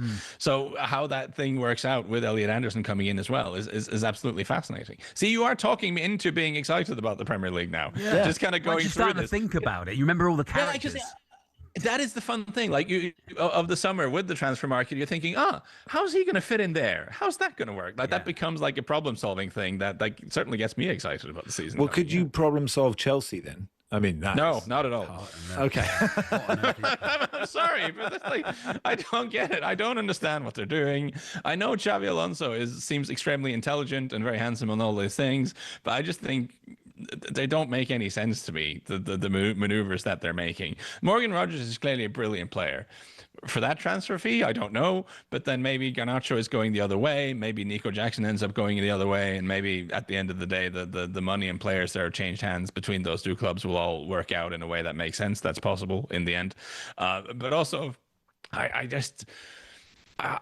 Lacroix, I mean, from Palace, I guess he's a very good defender. Like they bought a lot of defenders the last few years without really finding a center half pairing that they can trust. I just think, there are some clubs that after a while you just kind of start to trust them. Like when Brighton make signings, you just half the time I haven't heard of the player or know the player very well, but I just go, I'm sure it's fine. Their scouts seem to be incredibly intelligent. Brentford as well, whenever they do something, it just seems to always work out. I'm starting to get the opposite feeling about the current Chelsea ownership because they've signed a lot of players that seem very good, but it just doesn't seem to fit together very well. So I don't have a ton of degree of trust in what they're doing. So that's another one that'll just kind of, maybe I'm wrong, maybe there is a master plan that I'm just not seeing, but it seems a little bit chaotic to me. I feel like these signings are the sort of signings they should have been doing in the first place. Instead of signing lots of young people on 7 to 10 year contracts, they seem to now be signing a little bit of experience and quality on shorter contracts. But they have also signed a teenager for massive amounts of money. So Giovanni Quenda, a Portuguese youth international coming in from Sporting this summer, I believe, who looks tremendously promising. I've seen flashes of him where he looks really exciting. So they've done that as well. They're still bringing in the teenagers for £40 million and doing that. It's kind of baffling. It's this sort of you can't get them out the door the other end if they're no good. So they'll struggle to get rid of players, won't they? Because they're on these long, lucrative contracts, but they don't even have to play football for 5 years, and they still come out multi-millionaires. So why would you leave? And when they've convinced Alonso to join them, clearly, and he seemed to suggest that he's had reassurances that he'll be involved in things. I believe his job title is manager and not head coach, right? So that's a thing already there. Mm-hmm. So you're kind of expecting a slightly different thing from them this summer. But they're still bringing in all these young players, and I still don't think... I think they miss Cucurella quite a lot when he's gone. I mean, I think he's actually been very useful for them. I'm really interested in how does Enzo Fernandez integrate back into this team? Maybe that's all fine, but he kind of made himself a little bit of a villain at the World Cup, I think, from an English perspective. So does he still want to be there? He seems to have suggested that he might want to leave. It's all a little bit chaotic. Again, you're fascinated to see how all the pieces will put together, but right now that seems like an odd one. Do you know where you say you trust Brighton? And I agree with you, which is when, Van Hecker went to Spurs for 50 million and then... is it Vuskovic? I know, Vuskovic, went to Brighton for about 50 million. You were like, because I thought it was a really good signing until Tottenham sold one for 50. Do you know what I mean? I just think, no. Yeah, I know what you mean. Which is the right way around. I definitely had that sinking feeling that, a team that clearly has been quite a lot smarter than Spurs in the window the last kind of 4 or 5 years are selling Spurs one guy and then taking that guy the other. You say, is that a good sign? I don't know. Maybe that's another one of those deals that... is convenient for everyone, I guess. I think Vuskovic needs to play first team football. Would he have played regularly for Spurs? I'm not quite sure. Van Hekke had 1 year left in his contract, so Brighton are probably happy to get a big fee for him. I'm kind of curious, if Romero ends up staying, Spurs have got quite a lot of centre halves now. He won't stay. I'm also kind of expecting him to leave. I mean, the Romero to Atletico Madrid thing or something like this, surely that is written in the stars, you would imagine. Yeah. What do you make of the Tottenham signings and how especially how their midfield will set up? I mean, so you've kind of broken. What an answer! Lars, who I know is incredible about talking about football, just to be lost for words. I don't know. Like, where are we with Tottenham? It's 2 17th place finishes in a row. It won't be that again. It absolutely definitely won't be. No. They'll be top 10. I guarantee they'll be top 10. But top 10 is that. I mean, I'm not saying you have to manage your expectations, but with the money they've spent, Lars, you think. I was wondering if they bought anyone who can pass the ball. I mean, they look good. Like there's a lot of money, and Tonali clearly and Fernandes are good players, but it still seems to rest on Maddison to be the person who can pass it. Yeah, I do think Tonali and Fernandes for like a combined 160 million seems like a lot to me, I have to say. Now, Spurs do have some money because they've been run in a very financially sort of expedient way for many years. They've built up a little bit of wiggle room. They have now insisted on spending quite a lot of that wiggle room on Tonali and Fernandes. I'm not sure I love that, but it's clear that after 2 17th place finishes, you do kind of have to do something. And I do have a certain degree of belief that De Zerbi, while he is a combustible character, does seem to be a genuinely brilliant coach. So maybe he can knock them into something. I just wonder what's happening up front. Are Spurs going into the season with Solanke and Richarlison? Is that? I mean, I know they cost quite a lot of money between them, but I'm not sure I love that as a regular goal scoring thing. So. Still a way to go, and obviously this is the trouble with discussing this. We don't know. Yeah. We don't really know where we are until the window slams shut. Right. You've got World Cup winning Pedro Porro there. You know, you got Jed Spence, who was one of England's players of the tournament. He wants to leave, doesn't he, Spence? The vibe I get. But that's Porro is an interesting one because he's a very good. Is he like a Spanish Trent Alexander-Arnold character in that he is genuinely good in an attacking situation, and then he does some slightly funny things defensively a couple of times. Maybe now that Spurs are probably going to be an attacking team again, maybe the time for Porro has come. Maybe he will flourish. I don't know, kind of clutching at straws a bit, but definitely him and Jed Spence on either flank could be good. Yeah, do you know what? It's good though because I was starting to think maybe we could win the league, but now I've just had those 2 minutes. I can go Did back you to think like that? 7th. For what reason did you think that? Do you know? I didn't think it, but I thought, mate, look, these guys are all quite good. You never know, do you? Like, because could be no European football, got time on the grass. Okay, cliches like that could be good. Okay, let's do the positive case for Spurs. The slightly delusional, this is going to be great case, is the thing you touched on in the last segment, which is that there's quite a lot of teams that are in some kind of stage of flux now higher up the league. You'd expect Arsenal to be great again, but you don't. Like, we have no idea what a Pep Guardiola-less Manchester City looks like. They still have some terrifying players, but we don't know how it's going to work out. Liverpool have got a new manager in. I mean, that brings its own kind of instability. Chelsea remain chaotic. You don't know if Carrick is going to work out at United. I mean, we've had good interim managers not be quite as good when they're hired full-time at United before. So there's a lot of uncertainty amongst the teams that Spurs are trying to challenge. So I guess that would be the thing for me if I'm trying to find some optimism as a Spurs fan who has kind of had his optimism beaten into a pulp the last 2 seasons. If I'm trying to find some optimism, that would be it. Like the teams you're hoping to challenge aren't looking brilliant either at the moment. Good stuff, Lars. Thank you for coming on. Thank you, Lars. Always a pleasure. Thank you. Was that word of optimism? Did that work? Do you feel optimistic now? Yeah. I mean, I'd say overall less optimistic than when we started chatting. Okay. But okay. Still more optimism than midway through the chat. If I was motivational speaker might not be the sort of side gig. No, but realism is good. Realism is good sometimes. That'd be a demotivational speaker. Demotivational speaker. What a nice idea. Honestly, lads, you've got no chance here. It doesn't look good, guys. For the stars. Do not reach for the stars. Not gonna lie. If you never start, then you can't fail. Exactly. Yeah. Don't reach. Just reach for the top of Just reach for halfway up the wall. You might make it. Yeah. Thank you, Lars. Yeah. Anytime, guys. Bye. Lars Siverton there. It's Max and Charlie. Always time for time difference. We'll do it next.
And let's go live to the chair next to Charlie, for there's always time for time difference. And here's your host, Reese the Lock. Good afternoon, gentlemen. How are we? Very well, Reese. Yeah, because- fine, thanks. Oh, Stop yeah. banging on about Do you know what, stuff. Max? Let's I know, play. mate. Do you know what, Max? Torquay, it's half time at Plainmoor at the moment in the pre-season friendly. Torquay v Cardiff under 21s, and Torquay are 4-0 up. Oh, well done. Winning the league. I was just messaging Lars about life. Oh, that's nice. Oh, Yeah, I live. just said thanks. Oh, live. Yeah, I was just, Realism after each live. guest Do, comes on, do, do, I do. message them various Desiree lyrics. And that's fine. That boxer was on. It appears I wrote, you got to be tough, you got to be stronger. You got to be together. And he was like, yeah, thanks, I do. Yeah, good advice. I was like, not my advice, Desiree's advice. What's happening, Reese? Come on, Reese. We were doing time difference. Oh, with some okay. random, I like time with some random goals from time. Joining me from the Tenerife Nerve Centre is Jeff Peters. Hey, Jeff. Hello, Jeff. Hey, a very good afternoon. ¿Cómo estás? Hola, ¿cómo estás? Holiday, Jeff? What are you DJing? Yeah. What are you up to? I know you're a top-level DJ. I'm just relaxing. Just relax. And shooting some Estoy aquí, people buenas outside of the gracias. pool. A couple of guys, they Qué were up to bueno. no good. They started making trouble in the neighbourhood. And Got it. Right, so time difference. Last week, victory for Charlie Baker after Max had won 4 in a row. Yeah. It is 12-12 this year. It is an incredible contest in this waste of 10 minutes. It is 12-all. And we're both off next Here we week, go. so this is the end of season. This is the decider. End of season. Oh, it's the decider. Okay, all right, focus. End of Okay. season decider. Right, let's do this. Well, Game number 1, Sunday the 10th of May, 2026. West Ham 0, Arsenal 1 from the Premier League. But can you tell me what minute Leandro Trossard, who will be sorely missed, scored the game's only goal, Max? Sorry, who, what, where? West Ham 0, Arsenal 1, Sunday the 10th of May, 2026 in the Premier League. What minute did Leandro Trossard score the game's only goal? Trossard, the Arsenal. The West Ham. West Ham, hang on, there was a VAR thing in that game, I remember. Yep. But when did Trossard score? I'm going to say the 58th minute. Oh, Charlie. I think it was really late, so this could be the end of the game here All right. and now. 86th minute. Let's hear how it sounded. West Ham 0, Arsenal 1. He's come up with some Sounds big late. goals. Leandro Trossard. This Sounds could late. be the biggest yet. If we had more time, I'd play that again, but it was the 83rd minute. Oh, well done, Charlie. Max is 25 minutes out on that guess, and Charlie 3 minutes out. So it's Max 25, Charlie 3. Second goal, also selected at random, Tuesday the 19th of May, 2026. Bournemouth 1, Manchester City 1 from the Premier League. But can you tell me what minute Eli Junior Krupi scored for the Cherries, Charlie? Junior Krupi. I think they went 1-0 up. 43rd minute. Max. When did Junior Krupi score that goal? When did Senior Krupi turn up? I'd like to see Senior Krupi. Will he turn up? Yeah, he's good, yeah. Good player. Yeah. Plays for the Little Vets. Krupi. Mm-hmm.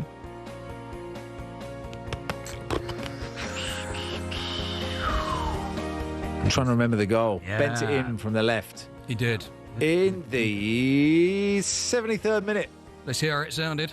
Arsenal, for the first Sounds time late. in 22 years, are champions of the Premier League. I love it. when It was was it? the 39th minute Eli Junior Krupi gave Bournemouth. Having a shocker. Max. Well, Max is 34 minutes out on that guess. So he goes on to 59. Charlie was 4 minutes out and moves on to 7. So 59 There's a lot can plays go wrong. 7. But, I mean, 59 plays 7. Okay. All right. Focus here, Max. Goal number 3, just to prove that it's not totally Arsenal bias. Go back to Sunday, the 3rd of May, 1998. Arsenal 4, Everton 1 in the Premier League. Can you tell us what minute Tony Adams summed it all up for Arsenal? oh, yes. It was a good goal, this, wasn't it? Is it me or Charlie? It's you, Max. This is a beautiful Could goal. do with a direct hit here because you're so far behind. It's a beautiful 52 goal. behind. 91. Charlie? I mean, it was a beautiful, beautiful goal. The 91st minute. Oh, you said that. The I just said that. The 90th minute. Let's hear how it sounded. And it's Tony Adams put through by Steve Bold. Would you believe it? Would you believe it? Great goal. Great goal. Sums it all up. Was it a volley? It was the 89th minute. Half volley. Oh, Damn it. So Max is 2 minutes out onto 61. Charlie 1 minute out onto 8. So Charlie is smashing it, and him to go first on goal number 4. Yeah, I need a direct hit. Come on. Goal number 4, Sunday the 19th of July 2026. Spain 1, Argentina 0 after extra time in the 2026 Hurrah! FIFA World Cup final. But can you tell me what minute Ferran Torres scored the goal to seal Spain's second star, Charlie? Yes, I can. And it was... Viva España! Vamos! A victory for football. The 108th minute. Max? Was it in the second period of extra time? Was it in the first period of extra time? Needs that direct hit. Needs that direct hit. Yeah, I do. I just don't. I thought it was in the first half of extra time. Oh, I'm torn between 97 and 107. Right, I think it had a 7 in it. I'm just trying to work out who was shooting which way. I can see the goal, but is that the way they were shooting at the end of the goal? Yeah, it's a really good finish. Why do I not know this? I watched every minute of every game in that tournament. Too tired. 97. Let's hear it sounded. Ferran Torres with a goal that may well win the World Cup for Spain, and that is a victory for football if it happens. Regals, mate, 106. So Max is 13 out onto 74. Charlie is 2 out onto 10, and it's Charlie to go first. He's got 64 minutes to play with. 118. Did I say the 100? No, I said the 118. You said 2 out. Yeah. Wow. Yeah. What a player. 10. 64 in it. Wow. You're going to need a still worse than direct ever hit played. here, Max. Yeah, I do. Yeah, that's all right. I've got that. Yeah, Charlie to go first. Goal number 5, Saturday the 18th of July 2026. France 4, England 6 from the 2026 FIFA World Cup bronze medal final. But can you tell me what minute Ezri Konsa got himself on the score sheet, Charlie?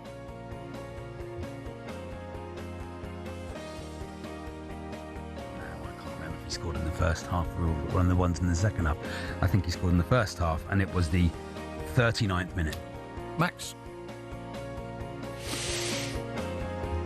17th minute. Let's hear it sounded. Rice plays the corner in, and it's flicked in. It's 2-0, and it's Ezri Konsa. Love to Nigel. It was the 36th minute. Oh, Charlie, what a game. Yeah, Max 19 minutes out, finishes on 93. Charlie 3 minutes out, finishes on 13. I am genuinely happy with that. And he leads 13-12 this year. And a big shout to Matt and Leanne, who are listening around the pool. Oh, yeah, Matt and Leanne. Hi, Matt and Leanne. Have a lovely nice holiday, afternoon. Matt and Leanne. Yeah, this show was all for you. Sam Ellard and Mickey Gray next.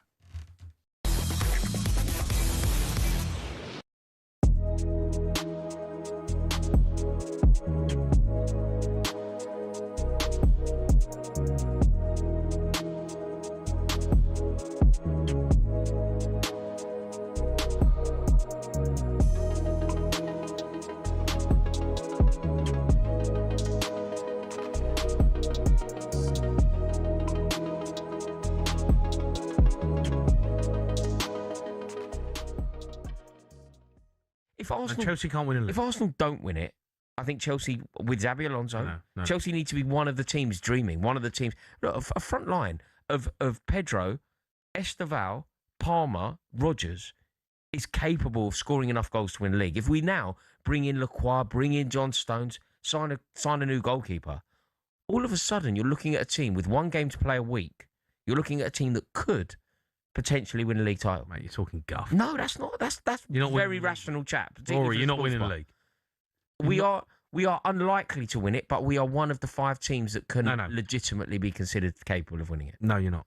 We are 100%. No, you're not. No, you're just a biased Tottenham fan. No, you are not in the conversation to win the league. We are. You are. Let's get Champions League. That's your aim. That's the primary aim because Arsenal are going to win the league. What I'm saying is, if Arsenal don't win the league, right? You've got Liverpool, Man City. So just forget Arsenal. Arsenal, it all goes wrong. They shoot themselves in the foot. It goes as wrong as it went for Liverpool. Look, that won't happen. I think Arsenal will win the league. Let's just pretend they don't. Arsenal are not champions. Who are? The answer to that question is Liverpool, Manchester United, Manchester City. Dear Kitmen, we see you